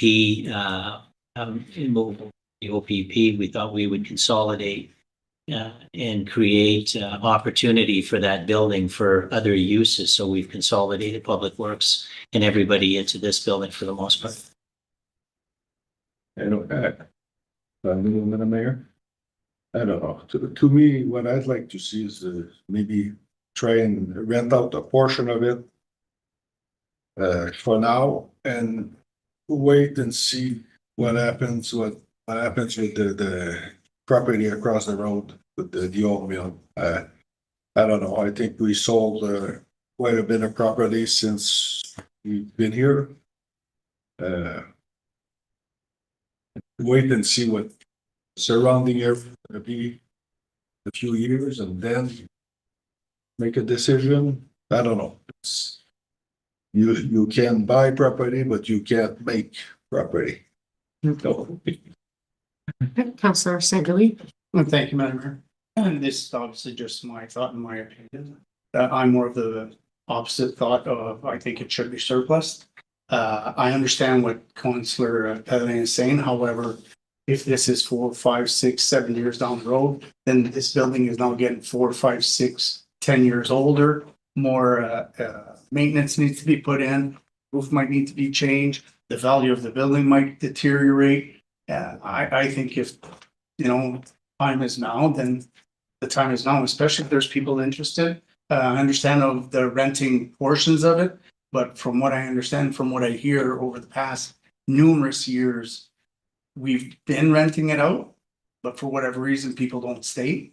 So I think the renting out portion has been exhausted. So my thought process is to surplus it and get what we can from it.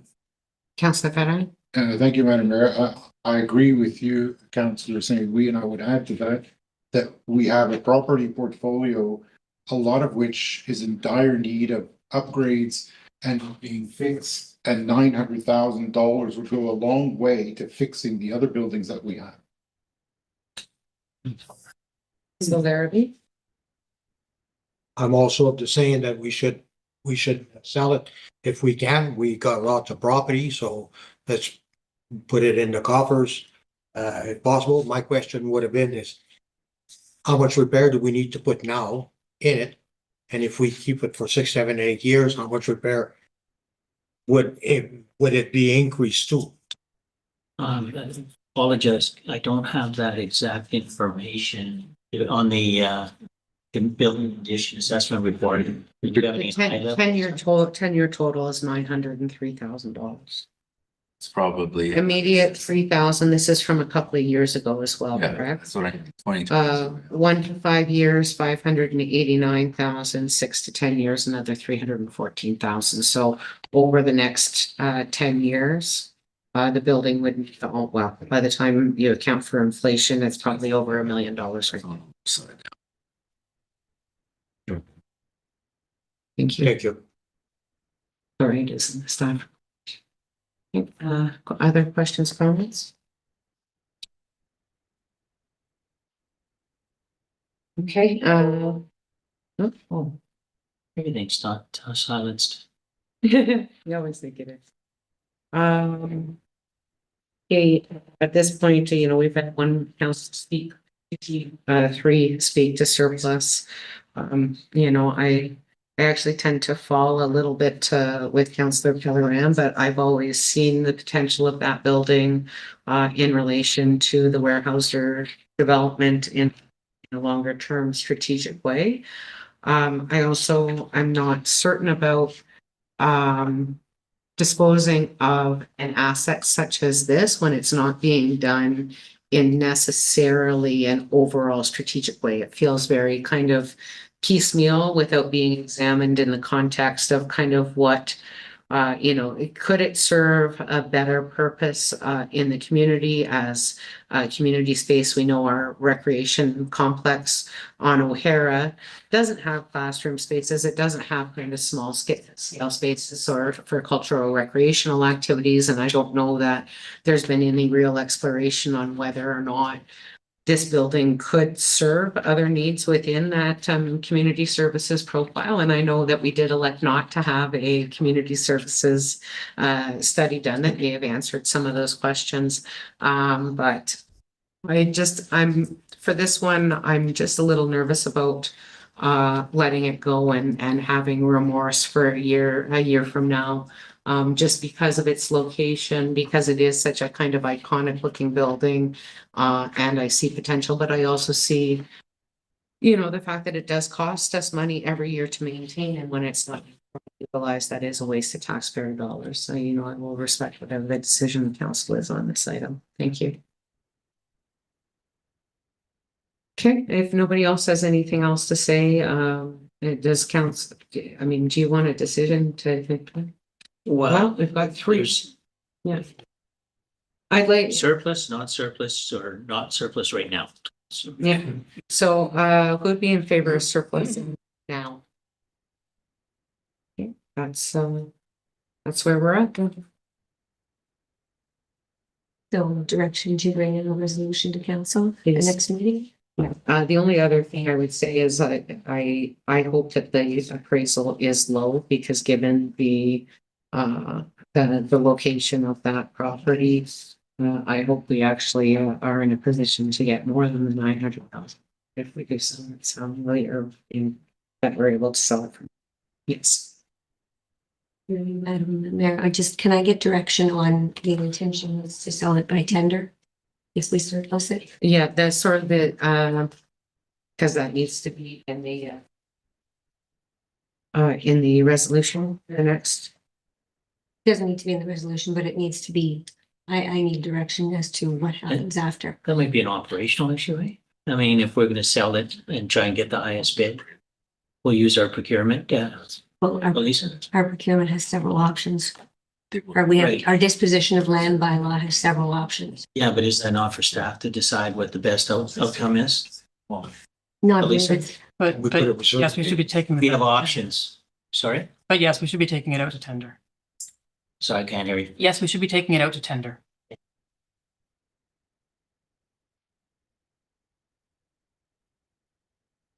Okay, because three options were provided. That's Councilor Pillar. When it goes out to tender, where is it advertised? But with non-tax sale land sales, it was a bit more challenging. So we actually advertise in our usual manner, just our local stuff and things like that. And then there are, we did find a couple websites that also are dedicated to land disposition, to municipal land disposition. And so we do post it on those websites as well for the disposition, as well as like advertising locally. Absolutely. I think it should definitely go in MLS.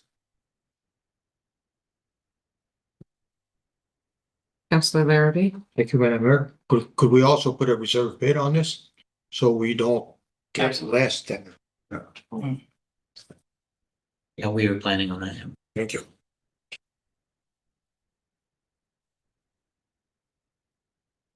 Councilor Pillar. Again, is there a way to put it on MLS without having percentage to go out? Isn't there a way to pay a flat fee? I know that we looked at it when we were doing the Cache Bay Trailer Park, and I think that we thought we could do it, and then there was a problem. And I don't recall, Councilor Pellerin, what the issue was, if it's just not permitted anymore without going through the agent. I will double check that though, absolutely, because I know we did look at it with the Cache Bay Trailer Park. Yeah, absolutely, I'll take a look. Because if we can't, I'd like to see maybe approach a broker and see what kind of a rate, what kind of deal they would make. Because I think the MLS is the wing, it should be the MLS. Councilor Ferrer. Thank you, Madam Mayor. I'm not I think the problem we run into is that the shared commission, so if we put it on MLS, another agent will pick it up, that other agent will expect his half of the commission, and our agent will get half of the commission. So I don't know how, so let's say if we find an agent who says, yeah, I'll do it for 2.5% instead of 5%, then what happens to their commission? Because the other agent will expect more than half of 2.5%. I don't know. No, I believe that you can have an agent and he only can deal with the property. Okay, I believe so. okay. Okay, I don't want to get into the weeds on this.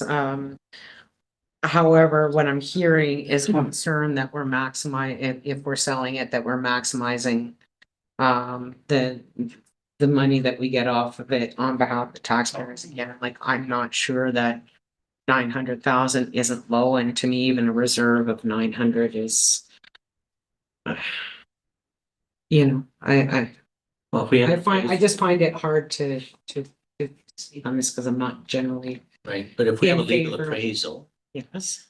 that basically says that somebody who's in the appraisal business is deemed it to be around that area, right?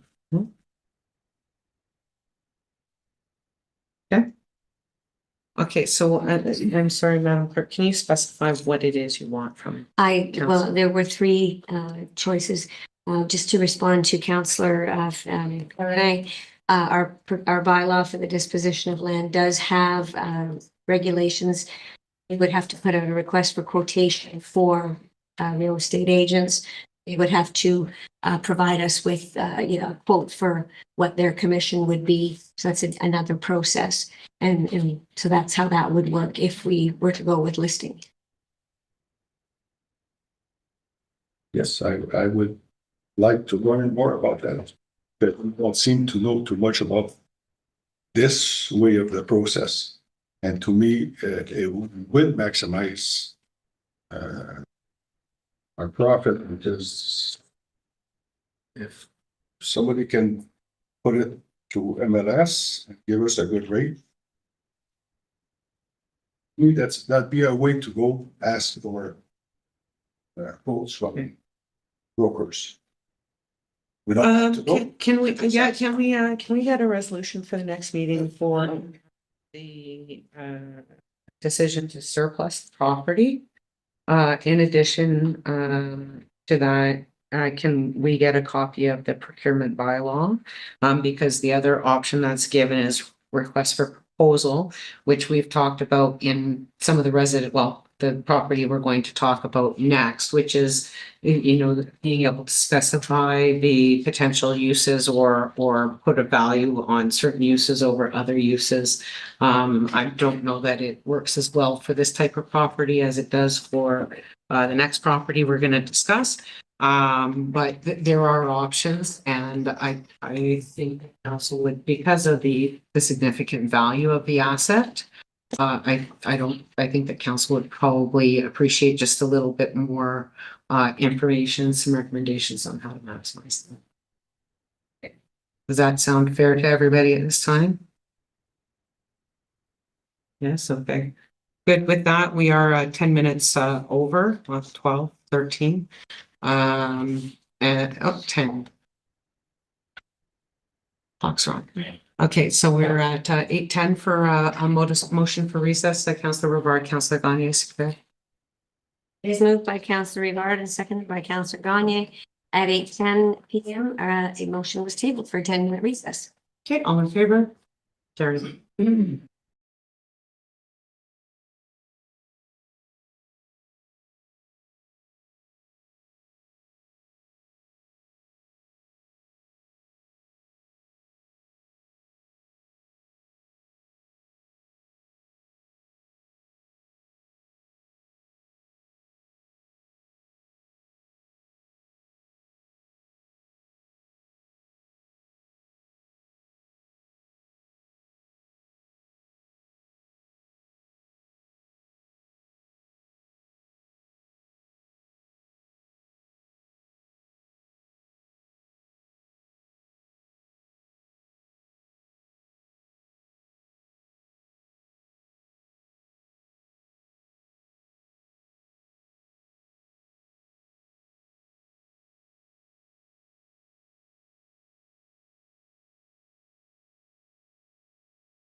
Hey, welcome back. We're just returning from a brief recess. We are still in general government on 5.1.4.2, which is the Damaris Riverfront property update. I will pass the floor through Mr. Barbeau to Madam Clerk. Yes. Thank you. Thank you, Madam Mayor. Just a quick update. You'll remember we were discussing with residents about potential lot additions to the backs of their properties.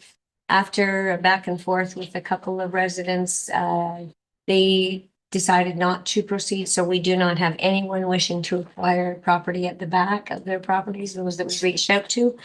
So I'm seeking direction from council as to what the next steps are. Thank you. On the map that you provided on page 136, was there not 3 additions that were approved by council originally? Like there was one, there were 2 done by the, 1 done by the previous council and 2 done by this council. Was not one not completed? That's correct. And they elected not to go forward. Okay, and then there were a couple additional expressions of interest when we were discussing surplusing the property, and those as well did not move forward. So we have them approved by the previous council. And when that was approved, the first discussed very early in the term, and that's all that's been taken out of that money. Okay, thank you. Questions or comments on this? So I think what staff is looking for, we have not yet declared it surplus because we were waiting for this to go through. That's correct. Okay, and so once if council decides to declare that surplus, a survey would then be done on the property? It has been, there is. Okay, is the survey of the property, okay? And then the other discussion to have on this one is the methods of potentially disposing of it, which is tender, request for a proposal, or list with real estate as outlined in the report. Can you go over the tender process? So we had discussed before that if the municipality, if our wish is to make sure that it is developed as a residential subdivision, and that those plans be completed within a certain amount of time, there are certain specifics we can set out as to what it is we're looking for. I'd just like you to kind of describe that process a little. So it's entirely within council's view. Council can, that would be, if you're specifying what has to be done, that would probably be more in the range of a request for proposal. Okay. Typically a tender would be just a, as is, where is Yeah. the minimum bid, and a closing date. If council wants to direct how the property be developed, Or a timeline. and a timeline in which it could be developed, then that would be more in an RFP. Thank you. Questions or comments on the document, Councillor Rivard? Thank you, through. I was just wondering, on Demers Street, there's a little road allowance that goes to the section that's surveyed. Why would that not be part of that sale? Because then the other ones that connect to the road are, but that little chunk isn't. That could be, we can sell the roadways as well. It's, Yeah, just because I noticed every other access, and then there's the one coming off of Demers Street, it's gray. That I know is like a road allowance where I don't wanna it is, die out or anything, but there's like trailers on there, boats, it's been completely utilized as like their property now for the past decade or so. So I was just wondering, like, will that just remain like that, or wouldn't that go with this property, in my opinion? Because that may be the exit or the entrance. that's council's decision. We can certainly include it. Is that property surveyed separately? Surveying on that property? Yes, please. Yeah. Good question, Councilor Rivard. Thank you. Okay, actually, I'll just put that one up first. So would it be council's wish to see that merged? Yeah, we would have to go through because that was part of the subdivision, we would have to go through the process to actually stop up and close that because it is a municipal road. And how would that affect development? So because it's a municipal road allowance, if the person who purchases the property, that is available as an exit route. And they would be responsible for the road development on that to access the property. If And that was part of the proposal. because once once a subdivision is developed and it meets all the specifications, we would be assuming whatever road goes through there once it's up to municipal standard. We could make that a condition, yes. So we don't necessarily have to do it for it to be used as an exit point. We don't need to merge it for a future developer to use that. No. This is an open road allowance. Exactly, and we could just make it a condition that they are responsible for building it. Okay. Okay. Yeah, I don't fully understand how that works. That's. What would? I don't have one. I didn't include it because it was dedicated as a municipal road allowance. It's not just surplus property. Okay. Counselor St. Louis? Thank you, Madam Mayor. I think personally, as long as the individual that purchases, if the individual does purchase the land, he's aware that that is a road allowance, right? Because if I'm looking at this right now, I'm thinking, okay, I'm purchasing everything that is dark gray, right?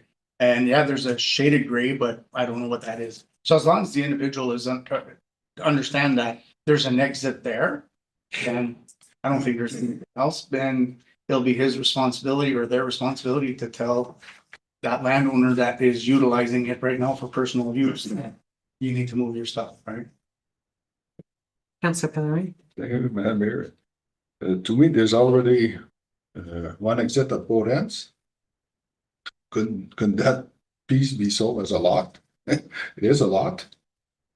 The gray. The The gray. road allowance fee, it looks of a size sufficient that it could be closed and sold as an individual It lot. could be. However, I would caution that the exit at the west end Mhm. is largely drainage. There's Yeah. a large drainage pipe that runs through there that municipality would need to retain an easement over if it is sold process. But yeah, the exit at the west end isn't Yeah. very feasible. Yeah, I think when we saw the potential layout of a subdivision, it was an L-shaped road that curved at the end there and used that road allowance that she would bring.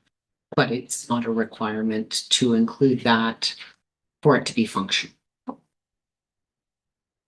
Okay, other questions or comments? Counselor Fada?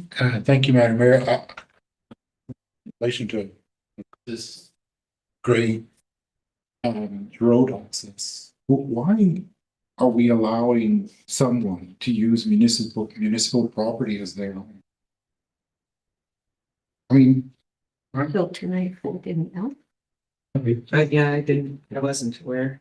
No complaints. So I'll just say it's not really the issue at hand. I mean, I walk up on the side side of the guy, but kind of like, what would that be, like a point of order type of thing? Like, we'll stick to this.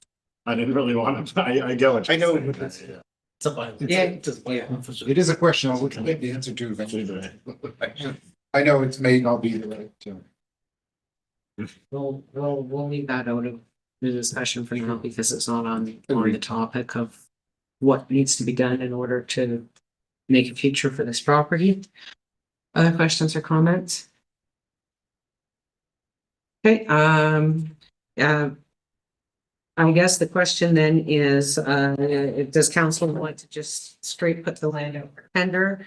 The appraised price of it is 175, which was done last year. Late last year, yeah. Late last year, or would we prefer to do a request for proposal where we specify timeline for development? Point for discussion, Councillor St. Louis. If I may, what would be a general timeline? I mean, we're giving them 3 years, 5 years, 10 years? All of those are up to council. What we do is bring back a memo stating what the general points of the RFP would include and give council, what they see as a vision, whatever. If they go the RFP or we just tender it and. Okay. Councillor Gagne. Madam Mayor, I would personally like to see an RFP, see that land developed into hopefully a housing new subdivision. And the faster the better. Those who agree with Councillor Gagne's point of view? I put my hand up too, so RFP it is. So the report could come back outlining what the different options that council needs to consider and how to kind of maximize in how quickly we can get shovels in the ground. So enough direction on that one. Thank you. Okay, thank you very much, council. Municipal drains presentation. So 5.1.5, we have a presentation on municipal drains. Because it is a complex area of kind of municipal legislation. And Mr. Remillard has become an expert in this area over the last several years. And there have been questions about it. So I will pass the floor to Mr. Remillard, who's going to just everything we need to know about municipal drains. Great. First off, thank you to council for allowing us to have this talk. Melanie is my side kick on this one. Hopefully our talk is not as dry as our drains are.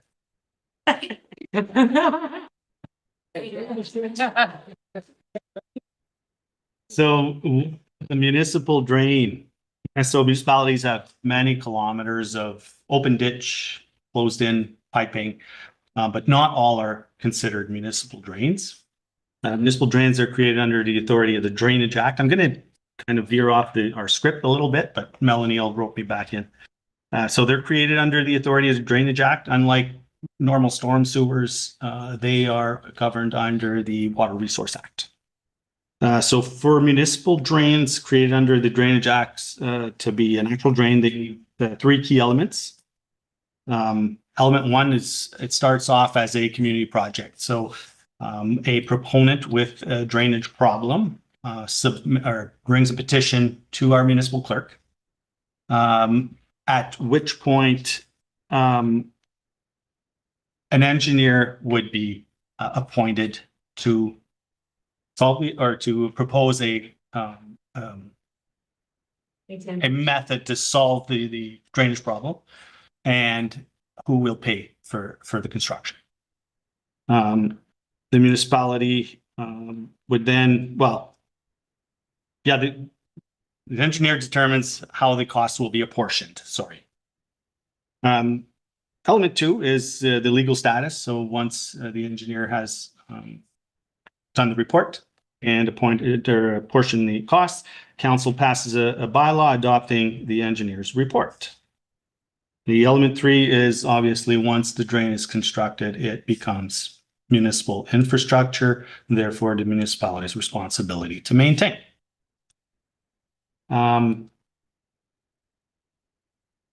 Affected landowners could be just a person who farms. He could be a road superintendent. He could be an MTO jurisdiction. So many bodies have the option to petition under Section 4 of the Act. Next slide.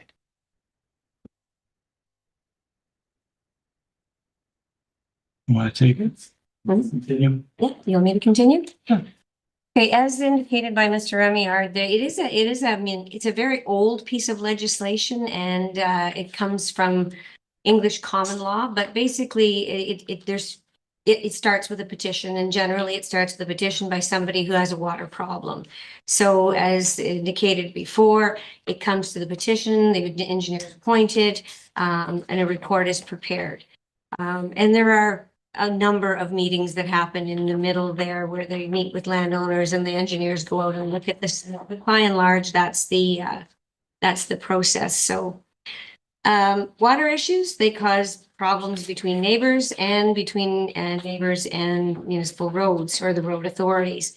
The Drainage Act was created to provide drainage for landowners requiring drainage on private property. It gives the municipality the power to in the resulting drainage scheme at the cost of the lands and roads. So it is a user pay. So it doesn't, the tax, the general tax base, which normally pays for roads in town and drainage in town, doesn't pay it. The people who benefit from it get it. So, and there's a lot of common law that goes with it. The outlets have to be into a natural water course, which is, in West Nipissing, a natural water course would be something like the Liberty Creek or the Veuve River or the Sturgeon River. But anyways, I'm not going to get into all of the riparian stuff because it's complex, and anybody who has questions about that, come and see myself or Sean. But the bottom line is nobody has the right of surface drainage if it's as long as it's not in a defined channel. So you can't just sheet your water onto your neighbor's property. You can't just build slope your property so that all your water is running on your neighbor. Nobody's required to take other property owners' water. It's considered one of the most democratic acts because it is a user pay, so he who benefits pays the most. But it does require the municipality to manage it, and it is a bit. You have to have a drainage superintendent, and typically municipalities with as many drains as we have, and the number we have is in excess of 300 municipal drains, which is a lot of ditches and closed pipes. So I'll just briefly go through the process. Petition basically has to be valid. It has to be 60% of the area required. So everybody has to sign in the area that needs to be drained. At least 60% of the property owners have to sign. The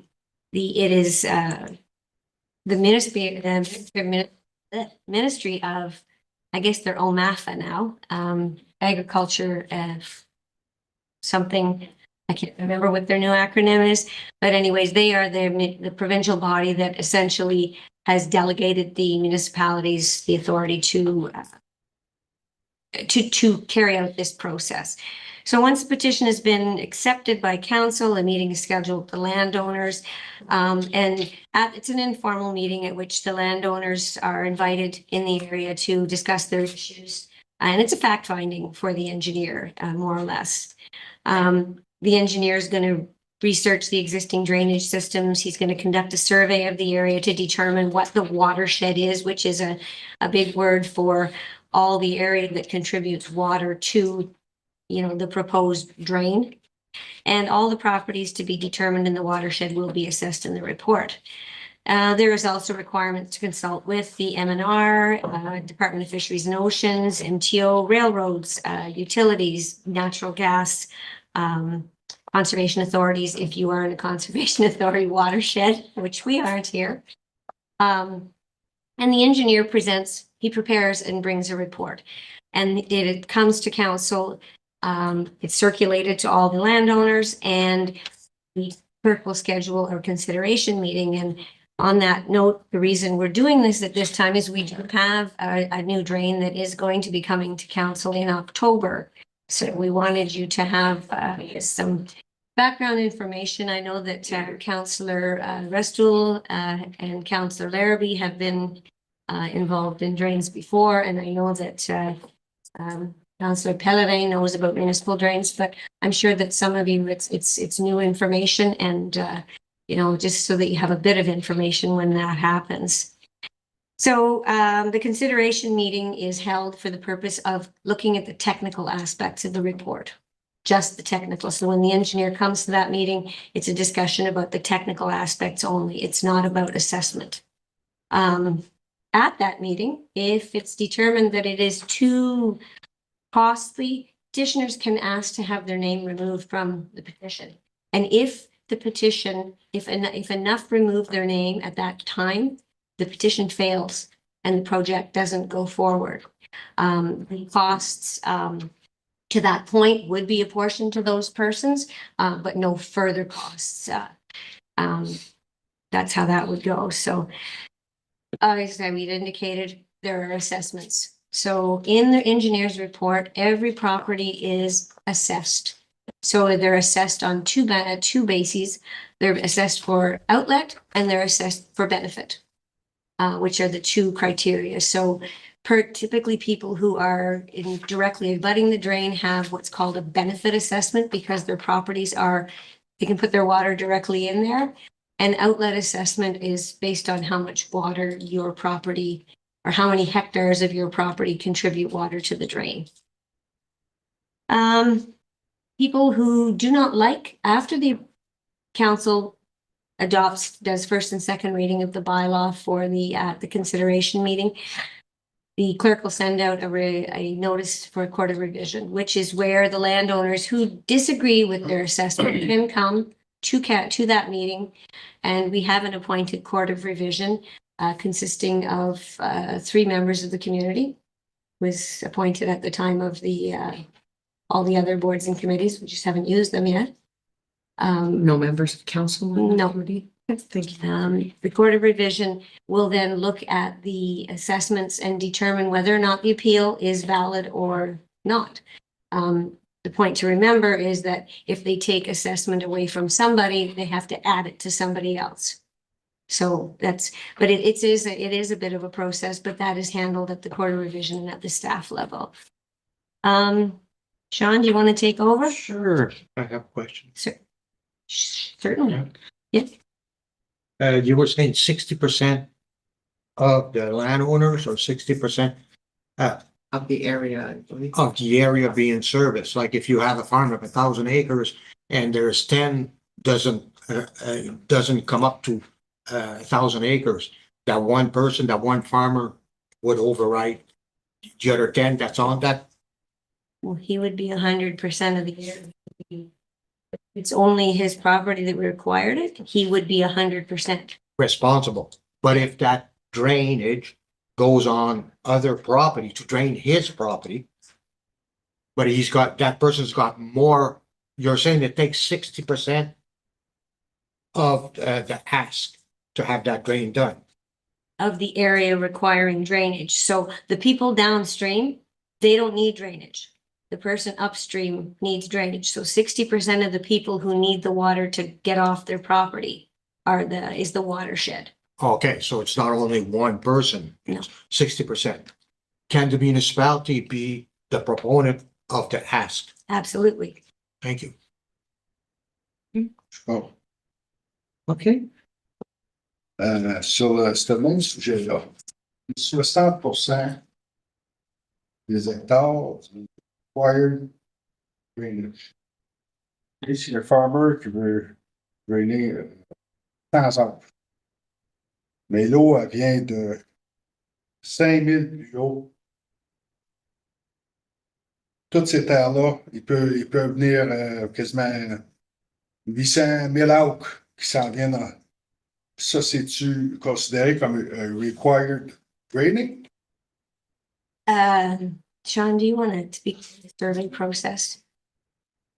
We determine the watershed. Yeah, so if they're all within the same watershed, then yeah, everybody is assessed or proportionately, right? And some are assessed heavier for outlet versus.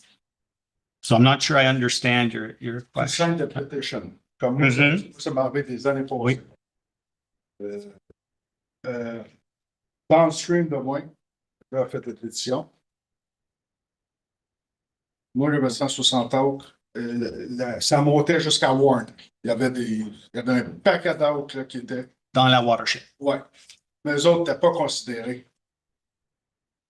La pétition a été forward, mais il y avait bien plus que 60% du monde qui n'ont pas été même, qui n'avaient rien à faire là-dedans. Mais la pétition est partie de l'avant pareil. C'est-tu en cours de main que ça marche ou c'est juste les arbres qui sont cultivables? Non, c'est pas seulement les arbres cultivables. It's all landowners. All landowners within the watershed. Pour que ça s'aille. Pour la pétition, tu veux dire spécifiquement pour la pétition, avoir le 60% de la pétition? C'est ça. Moi, je pense que c'est tout le monde dans la watershed, compte pour le 60%. Mais dépendant de l'ingénieur. 60 des propriétés qui ont besoin de drainage. OK, c'est ça. Oui. C'est juste, ouais. Oui. Ouais, c'est un autre dommage que. Cette loi-là a-t-il été changée dans les dernières années ou whatever? Je pense que non. Pas, moi, je suis pas au courant. Moi, c'est juste un commentaire. Je trouve ça donc pas fair. Tout à l'heure, on dit que c'était démocratique. Non, c'est nouveau. Parce que les farmers, ils vont appliquer pour ça. Je comprends. Ils ont besoin. Mais il y a le grant. Mais tu joues à côté qu'il y a 160 acres de roche qui s'en va là-dedans. Lui, il est chargé full rate. C'est ça, moi, que je comprends pas. Pourquoi que les municipalités ou quelqu'un ne sait pas de modifier cette loi-là? Tout le monde devrait avoir cette grant-là. There's the, Mafra. yeah, we said the ADIP, Agriculture Drainage and Improvement Program is governed by OMAFRA, not us. Oui, je comprends. Je fais juste mettre ça out there, là, que quelqu'un peut ramener ça là, aux bonnes oreilles, là, que dit. Je trouve ça juste unfair. En tout cas, mon commentaire. Continuez. So moving on to section 78 of the act is also a section that is really important to municipalities that deal with drainage improvements. And as of 2021, they did implement section 78.5, which is for minor improvements. So just to unpack that a little bit, a major improvement would be a landowner who doesn't like the drain running through his field, he wants it moved over. Or something of major construction would be considered obviously a major request. Minor request is where a specific landowner would like to install a culvert to get across the drain to another portion of his. And then the apportionment for the cost is distributed to that landowner. The works must be solely on his land, and there's a bunch of criterias, but that's what section 78 deals with, either major improvements or minor improvements. Déjà, le monde était chargé. Ça marche. Sur l'ouvrage qui était fait downstream des autres. Right? C'est encore le cas. Oui, upstream landowners usually for maintenance, but yeah, for minor improvements, it does say that it's the schedule. So you always reference back to the engineer's assessment schedule. That's for section 78. But for maintenance, yes, it's typically the upstream landowners that pay. Typically. Okay, because remember, Bill, I went to you about Oui, property and mais cette propriété est sur le drain, yeah, it's on the drain, but it's downstream. So but it I benefits, just- but it directly benefited, I don't know, this, yeah. any property that directly benefits from the work, Yeah, but the work is done upstream. but they It benefit, benefits you from- come see me, they benefited from the work. Yeah. Le rapport de l'ingénieur a un assessment schedule pour la maintenance aussi. Faut pas oublier ça. Les autres, pour être consistant, les municipalités, c'est ça qui est très important, la clé d'être consistant, how you portion billing. You can't it can't be subjective. You have to, if you're doing this is what we do for all. And that's what consistency is key. So this hasn't changed. Not to my knowledge. What is in the report, every drainage report gives the instructions for how to apportion the construction costs and how to apportion the maintenance cost. Just a moment. Councillor Larrabee, we're only 1 or 2 pages away from the end of the presentation. At that point, I will open the floor for questions and comments from all members, okay? Then I forget my question. Yeah, I don't know. I'll write it down. Moving on, so section 74 is where I generally come in, and 78 as well. Section 74 is for day-to-day maintenance or any maintenance that we get requests on. We handle section 74, our service request management system. Reopen that topic, but generally drains are fairly easy. We don't get a million requests. And usually landowners are like, I'll communicate, or staff will communicate with the landowner on what the next steps are. So I don't think that this is a big issue but we are service request driven currently. That's our level of service. We don't go out and look for work. We don't, because that can also be contentious. It is, as Melanie explained, a user pay system. And when, for example, we just, ditched Canal Road, 2 of our outlets are through municipal drains. Nobody requested this work. It was driven by the road superintendent, who is also myself, to have adequate outlets for our drains on Canal Road. And then a lot of times, we were fortunate on Canal Road because a lot of them are farmland and get the 66% grant. I don't think we wouldn't have billed yet, so we don't know if it's going to be contentious or not, but it could be. Municipalities under Section 74 are legally required to maintain municipal drains. It's not a question of when or who, or we're legally required, and we could be held liable if we don't maintain, and somebody loses a bunch of crops, or so. Just an important note. Maintenance can include just regular brushing, bottom cleanouts, beaver dam removal, pipe repairs, catch basin repairs, sinkholes, broken pipes. And again, under Section 74, as we said, the cost of the work is apportioned as per the assessment schedule. That's included in the engineer's report. So I'll just, as Councillor Pellerin had indicated, there is a program. So properties that are assessed farm, and there is a criteria to be assessed farm. Your property has to generate a minimum of $7,500 in revenue per year to be considered assessed farm. And that's MPAC. MPAC makes that determination and gives you what's called FTR, or the farm tax rate. If your property has FTR, you will get 2/3 of your drainage assessment covered by the province. So if you are assessed for $100, $66 to be paid by the province, and the other $33 by yourself. Properties that are also managed forest. We have a couple here that have managed forest. They're also available, but they will only get it on the portion of the property that is has drainage, not the whole thing.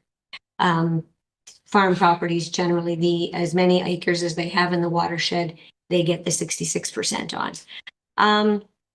Construction, alteration, or improvement that are carried out without an engineer's report are not eligible for grant. So someone who goes ahead and decides that they're going to, as Mr. O'Meara said, move the drain, or they're going to close in the drain. If they do that work and there's been no engineer's report, they will not get any grant, and they will get a stern letter from Town Hall.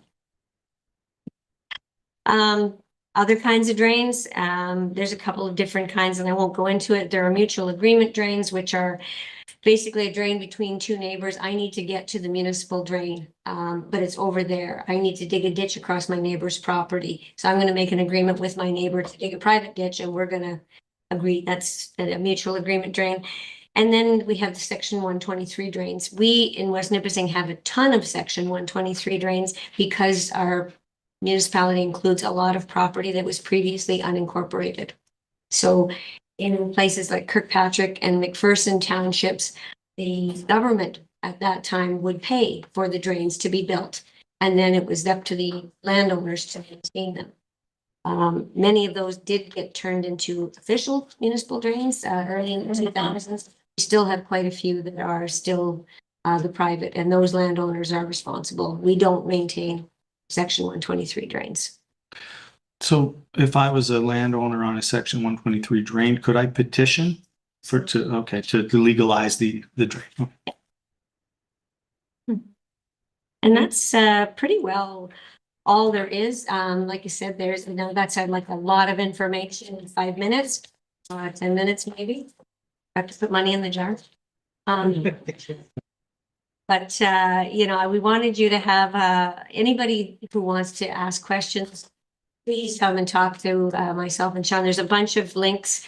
The the OMAFRA website has excellent bulletins and it describe all the stuff that we said in a lot more detail. So move forward and avail yourself of that. Thank you both for bringing out and Madam Clerk for putting together the presentation. Could I ask that since there is one coming forward, so there may be just that a copy of this presentation be placed on the reports section of our website, just so that the information is also available to the public who, and as you said, with 300, there's probably a lot of property owners throughout the municipality, and it is a really nice set of condensed information. So I think it'd be great if that were available to the public. I'll open just with one or two just clarifying questions. So you said the affected landowners, but the municipality is also assessed as a beneficiary to drainage as far as its road systems or whatever. And so under the engineer's report, the municipality will also be allocated a percentage of which improvements are paid actually by us. Is that correct? That is correct. MTO is often included in reports. Okay. And every year you set a certain budget within our public works budget for the kind of general maintenance? Or We do have our municipal is it drainage. separate from other kind of It's operational, a like, standalone budget. okay. Say 80,000 still. Mhm. A little bit more than that now. More now? Okay, and for the properties qualifying under ADIP, when we bill that to the property owners that have their farm license, we are only billing the 1/3 and we bill the other third to the province, or is it a reimbursement where the homeowner is billed and they have to apply for the money back? We only bill the 1/3. They're just billed 1/3 and we bill the province. We send, it's a grant application, but Okay, okay. Thank you. Those are my questions. Councillor Bonnie? Thank you, Madam Mayor. A few questions. When the new drainage is actually created, what's the time frame to have those drains cleaned out? 10 years, 20 years, or does it depend if there's an issue? So as I said, we currently are service request driven. We don't have like a PM, like a preventive maintenance program. So we typically landowners, farm landowners will call it, or it could be one of our roads subforeman that says, we need to ditch this out and our outlet is this drain, so we need work on this drain. So, but yes, it's service request driven. We don't have it like a set timeline where every 10 years we'll go around and clean out all our drains.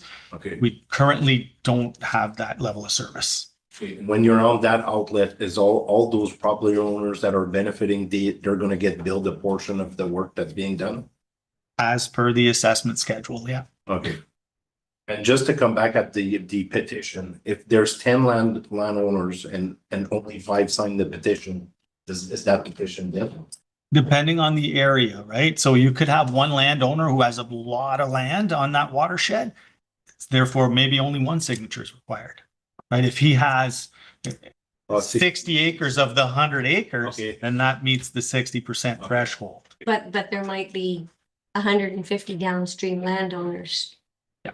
Will be assessed to get rid of that one guy's water. Mhm. Okay, thank you, Madam Mayor. That's it. Thank you.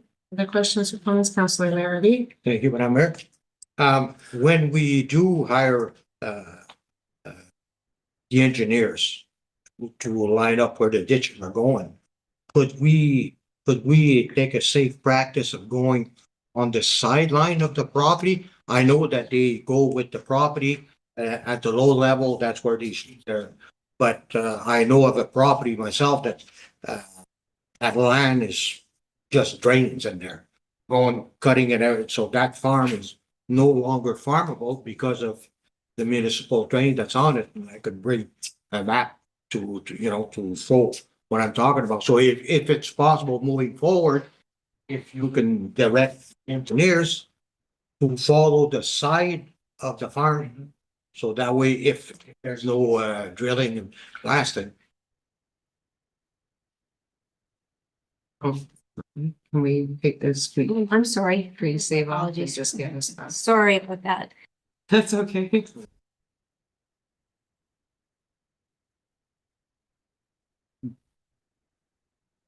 It's okay. Yeah, that was my comment, is if we could try to go around. Yeah, so at the initial meeting where we're discussing the technical aspects of that could be mentioned to the engineer and he would take that into consider under advisement or consideration. Councilor Cadet? Thank you, Madam Mayor.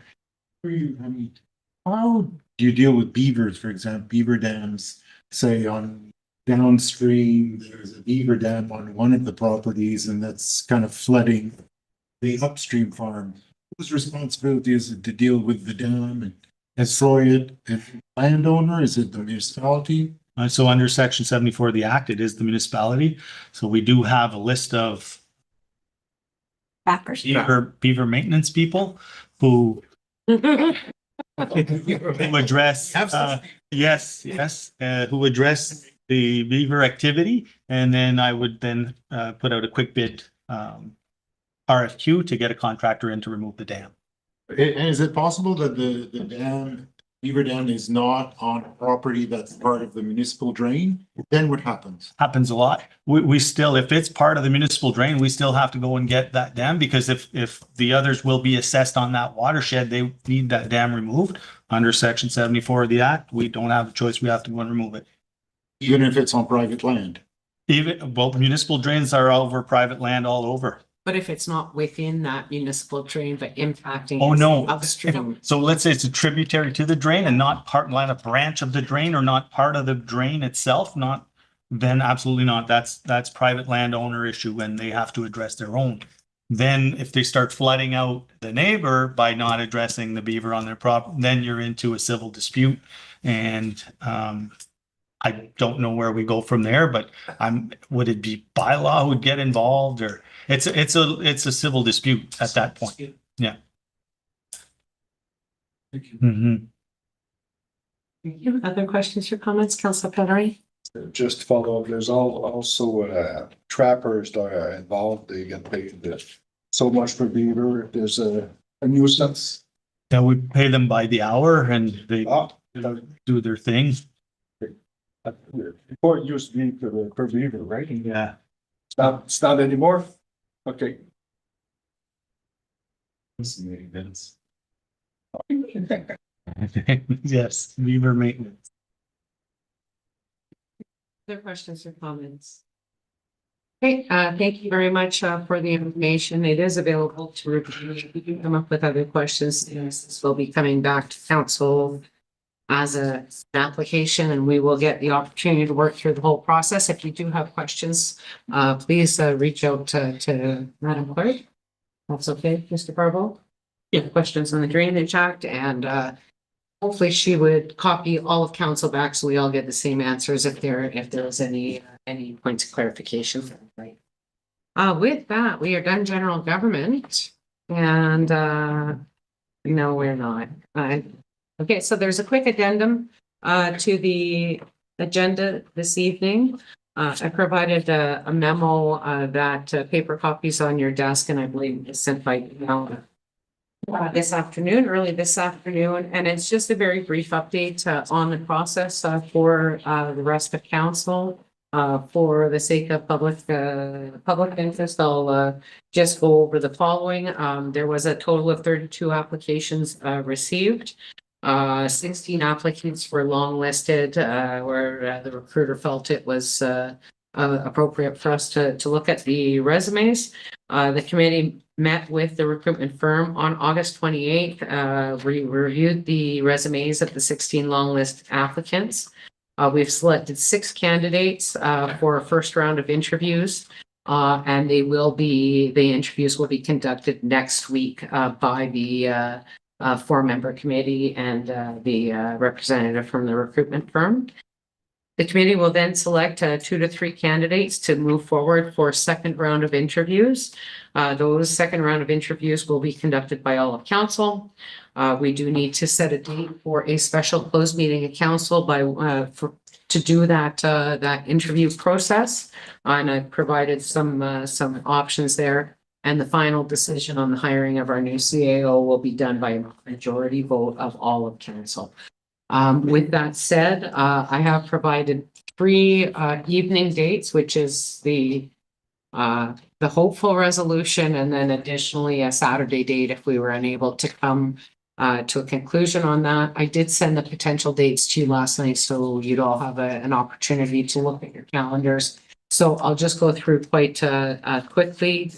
For availability, we would be looking at hopefully a start time of 5 p.m. But if you need to change that to 5:30 to accommodate work schedules, we can do that as well. So just by a show of hands, who is available Wednesday, September 17th? 6. Councillor Restool, no? Okay, who is available Thursday, September 18th? Hockey. It doesn't start yet. You're not available on the 18th? Oh, yeah, that one I am. That's right. It's the next one I'm on. Okay, Sorry. Councillor Restool. 18th, we have a concurrence that all of us can be available, so we'll stop there. Madam Clerk will take the steps necessary to call the special closed meeting of council. Is a 5 p.m. start time good for everybody? Councillor Repart? Yeah, show of hands, thank you. 5 o'clock start time? It's pretty tight. Can we even do 5:30 or no? We can, it's just if there are 3 candidates, I do expect it to be long here past 10 o'clock. The 3 candidates. I'll dip over. You have the power? Yeah. Okay, so 5 o'clock, yes, yes. Okay, to begin at 5 p.m. Any other information? Was that subject? Okay, so that's the end of the CAO update. I did provide just a couple of notes on the table that was previously provided that gives some dates of the actions that have been undertaken by the committee during the process as an update. With that, we are now done general government. We will move on to item 5.2, which is planning committee, and I will pass the floor to our chair, Councillor St. Louis. Thank you, Madam Mayor. Under planning, we have one item at 5.2.1, which is the official plan, and there's numerous appendix to it in the staff report. And I will forward it to Mr. Barbeau, which I assume will I'll slide it to Sam. down. Mr. Ellington. Thank you. Yes, you do have apologies, quite a lengthy report with some addendums here. So at our last special council meeting, I believe it was July 8th for the official plan. I'd said that kind of the major thing we were waiting on was getting the LEAR data, which is the Land Evaluation Area Review data from OMAFA. We now have that data and it is included for you. So you can kind of get a visual of it. So that is their agricultural mapping that they've undertaken. See kind of how it overlaps with what we've currently proposed for our agricultural systems approach. It does note in the staff report that theirs is not undertaken with an agricultural systems approach, and it doesn't have that local data inputted. So there will be some differences there. At this time, now that we have all of council's comments as well, you do have version 6 of the official plan. Any changes that were made based on council discussions are shown in blue in that version. And the key thing right now is, now that we have that agricultural data we were waiting on, is trying to see how we move forward. So our first option would be to keep the agricultural designation as we have formulated to this point. And if that's kind of the direction that council wishes, we would look to move forward to the section 26 special meeting of council. We're tentatively looking to do that probably late October, ideally October 23rd. The Planning Act does set out fairly strict notice requirements. So we're about a 6-7 week period out from when we can kind of schedule that meeting. So that's if we go with option one. Option two would be to, now that we have this LEAR data, refer the agricultural designation back to the Agricultural Advisory Committee, likely with some kind of direction on how the Agricultural Committee should be utilizing this information, and request that they provide kind of an updated agricultural designation back to council. Will note that if that approach was taken, we would be pushing back that section 26 meeting. And just because of that timeline kind of for the notice of the meeting, you're then getting into budget holidays. So we may be pushing that meeting back until January of next year. So I'll leave that with you. And if anyone has any questions, very open to them.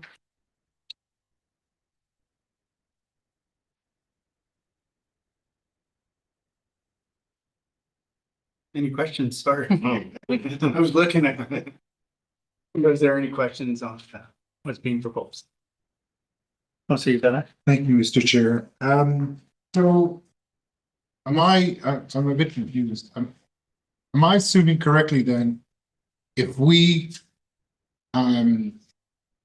set the LEAR designation as the agricultural designation, then they would be happy with? So through Mr. Chair, the agricultural data that was provided by OMAFA is not done with an agricultural systems approach, which is now a requirement under the Planning Act, or not the Planning Act, sorry, the Planning Policy Statement. So we would have to look at kind of fitting their data into a system. So you can kind of see some pockets where there's donut holes, which is what we've kind of said through the process we need to avoid with that agricultural system. So we would need to look at kind of rounding out around the LEAR data and filling any pockets. It is also noted that the LEAR data is more provided on a soil topography kind of boundary. You can kind of see it doesn't align with the property boundaries. For the purposes of implementing these policies and making sure that we have kind of clearly definable areas, we would also likely look to make sure that the agricultural designation aligns with the property boundaries, just so there isn't interpretation challenges down the road. And we didn't have access to this data until now. That is correct. Yes, we're just waiting for it to come out. Thank you. Conseiller Pedra? Thank you, Mr. St. Louis. Just, I haven't been through everything. So the LEAR data, does it increase the amount of farmland or decrease compared to the map from previous? So it would be a decrease. One of the, sorry, mine's very small. The maps that was provided as an appendix shows you the LEAR data is this red and green on top of the browny beigey color. That's what the proposed agricultural designation is. You can kind of see where the differences would lie, but it does reduce the amount of area. So that data from the LEAR, where does it come from, or who hired them, or how does this come about? Yes, so OMAFA, which is the rebrand of OMAFRA, they did this province-wide LEAR study. So it's a land evaluation. So they take in the Canada Land Inventory, the soil classes, and then they also take in any infrastructure, agribusiness, that sort of information to create this map.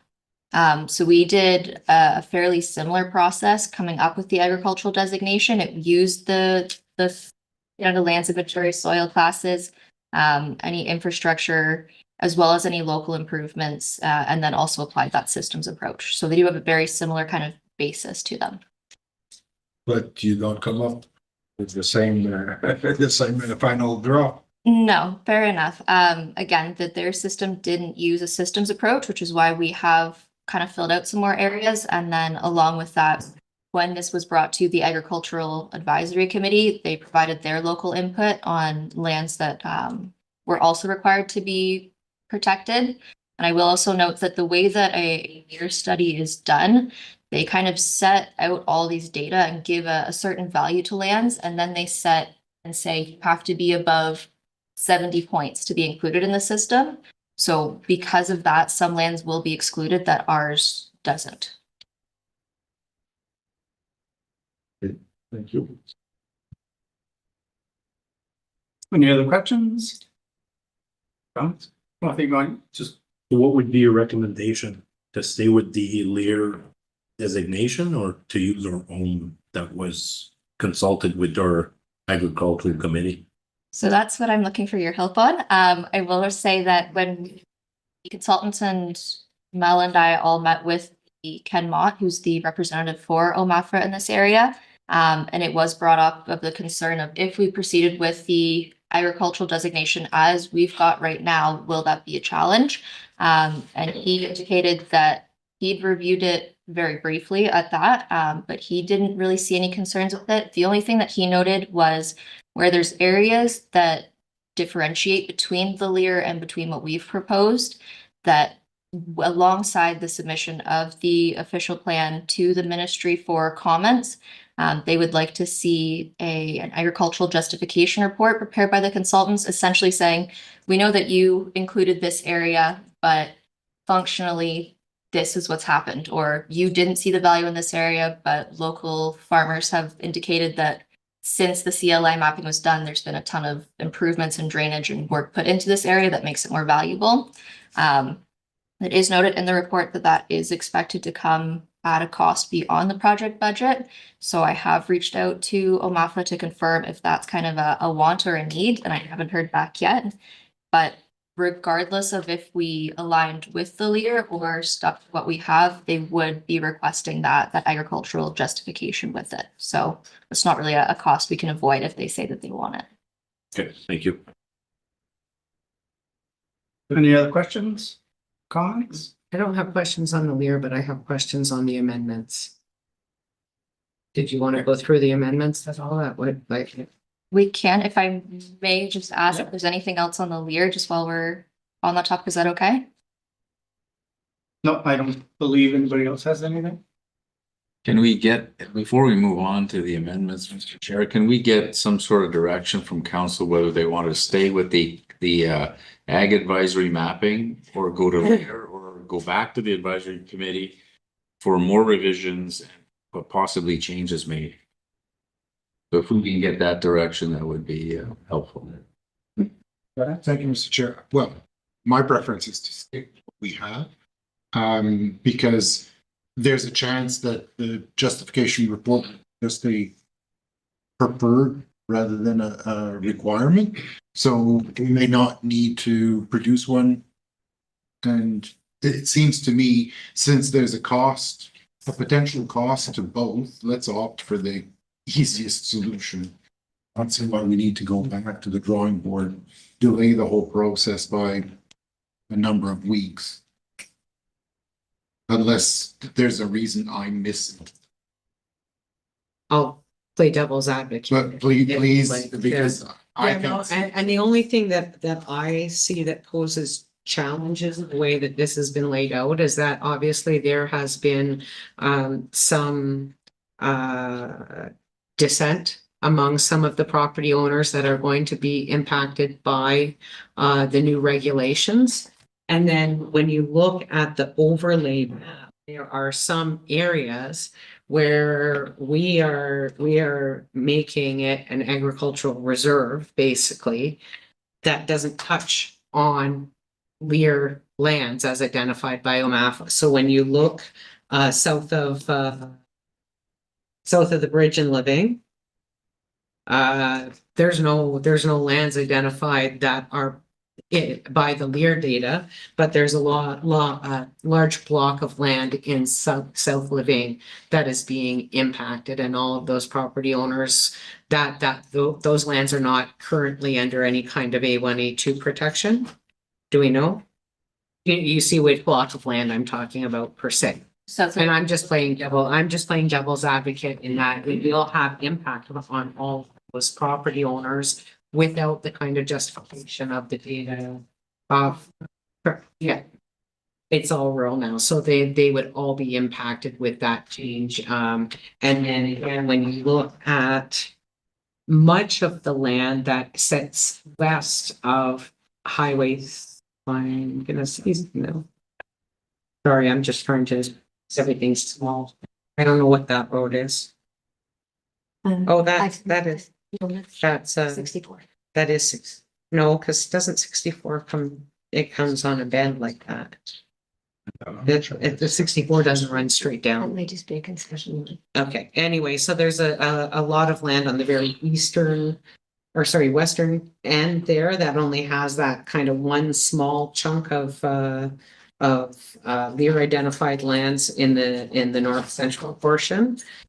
And the rest of this, so I understand what Councillor Ferran is saying, and the work has been put in, and I've like, we both sat in the meetings, and the Agricultural Advisory Committee really looked at it with local lens, but there is impacts on property owners, and that would be the only thing that I would point out with that. Thank you, Councillor Ferran. Oh, sorry, I'm chair. Thank you, Mr. Chair. Thank you for that. I mean, it is, I take your point. In terms of delay, how many weeks would this cause in terms of delay? And would we still be able to put this to bed before the end of the term? Unfortunately, that's not a clear set answer. The notice requirements under the Planning Act require public notice to go out 30 days ahead of the meeting, and then you have to put 2 separate meetings. So just given our newspaper and the submission requirements for that, you're looking at about 7 weeks out from once we get that new layer, you're looking at about 7 weeks before you can host that public meeting. So it really does depend on the turnaround time with the Agricultural Advisory Committee, and also bringing it back to council. And I know we are getting into likely budgeting at that time then. So it really does depend on how many meetings you want to attend in the next couple of months. Thank you. Councillor Padre? Samantha, the orange, you said, was what? Sorry, which one are you looking? The orange from the air map? 78. That's the ministry's data. Can you just flip your map just so I can see what? Yes. Yeah, so the green is what OMAFA's Lear has designated as prime agricultural. The red is what OMAFA is considering to be a candidate for prime or potential prime agricultural. And then the browny yellowy beige is what we currently have proposed as the agricultural designation. Yeah, just to follow up to Councillor Ferraz. Quite a few landowners will be impacted by this, because in 2006, I remember when we did the official plan, there was quite a bit less farmland. So now it increased quite a bit, and a lot of those people bought those lands when it was rural, so you could divide a lot. But now that designation changed, you can't do it. So you could yesterday, and today you can't. So it's a big impact for some people bought those land just for that, for the rural designation. So it's gonna have a big impact on some people. Thank you. Any other questions? I guess I just have one quick question. With the Lear, since you received that data, has the agricultural committee met since receiving that? Not yet. Okay. Not at this time, no. Okay. So I guess what's being asked of us right now is, does council, correct me if I'm wrong, is council willing to move on with the agricultural designation as currently proposed and proceed to the next step of the official plan project? Or would we rather refer the agricultural designation back to that agricultural advisory committee and have them have an opportunity to look at what's being proposed by Lear? Even in mind, it will delay the process by approximately 2.5 months-ish. So with a show of hand, I will ask if, by the looking at people nodding their heads, I will ask if you are willing to refer to the Agricultural Committee. 1, 2, 3. That's basically everyone, so that's what we will do, and if it takes 2.5 months, then so be it. And that will be, go ahead, Sam. Madam Mayor also had some comments on. Oh, about the amendment, yes, sorry. I think you, is that? Time though, maybe those amendments can be brought back once we. Yeah, Let's see, I mean, if we're gonna be delayed, then coming we back can in discuss At that. the end of our night. Then I'll pass it back to you, Madam Mayor. Okay, so, we'll just move that to the next. Planning. Once we get the additional info. Okay. Thank you. Okay, we will, just. I'm gonna do what I'll do now is we'll do just a motion to extend. We know that the next portion of business should run relatively smoothly, but we won't get it done in 3 minutes. If you guys can give me 10. I managed to pull the agenda, mover and a seconder to its review, and safety. And, remember, we do need a 2/3 majority, all in favor. Carried, thank you. Item 6.1, Madam Clerk, oh, sorry, at, 9:26. Consent agenda? Yeah. It is moved by Councillor Paladin and seconded by Councillor Gagne. Be it resolved that the consent agenda for the Council and Committee of the Whole meeting of September the 2nd, 2025 be approved as presented. Questions or comments? All in favor? Carried, thank you. New business? It is moved by Councillor Gagne and seconded by Councillor Paladin. Whereas the West Nipissing Fire Master Plan was presented to Council on November 8th, 2024, and whereas the plan recommended the closure of certain low-call volume stations, including the Tomaco Fire Hall, and whereas a public information session was held in the Tomaco area residence on June the 12th, 2025, be it therefore resolved that the facility located at 1377 Tomaco Road in the Township of Grant be decommissioned as an active fire station in the municipality of West Nipissing effective immediately. Questions or comments? All in favor? Carried. It is moved by Councillor Paladin and seconded by Councillor Gagne. At its meeting of August the 12th, Council for the West Nipissing Municipality considered a request to purchase vacant properties municipally known as 102 and 104 Desjardins Street in Field.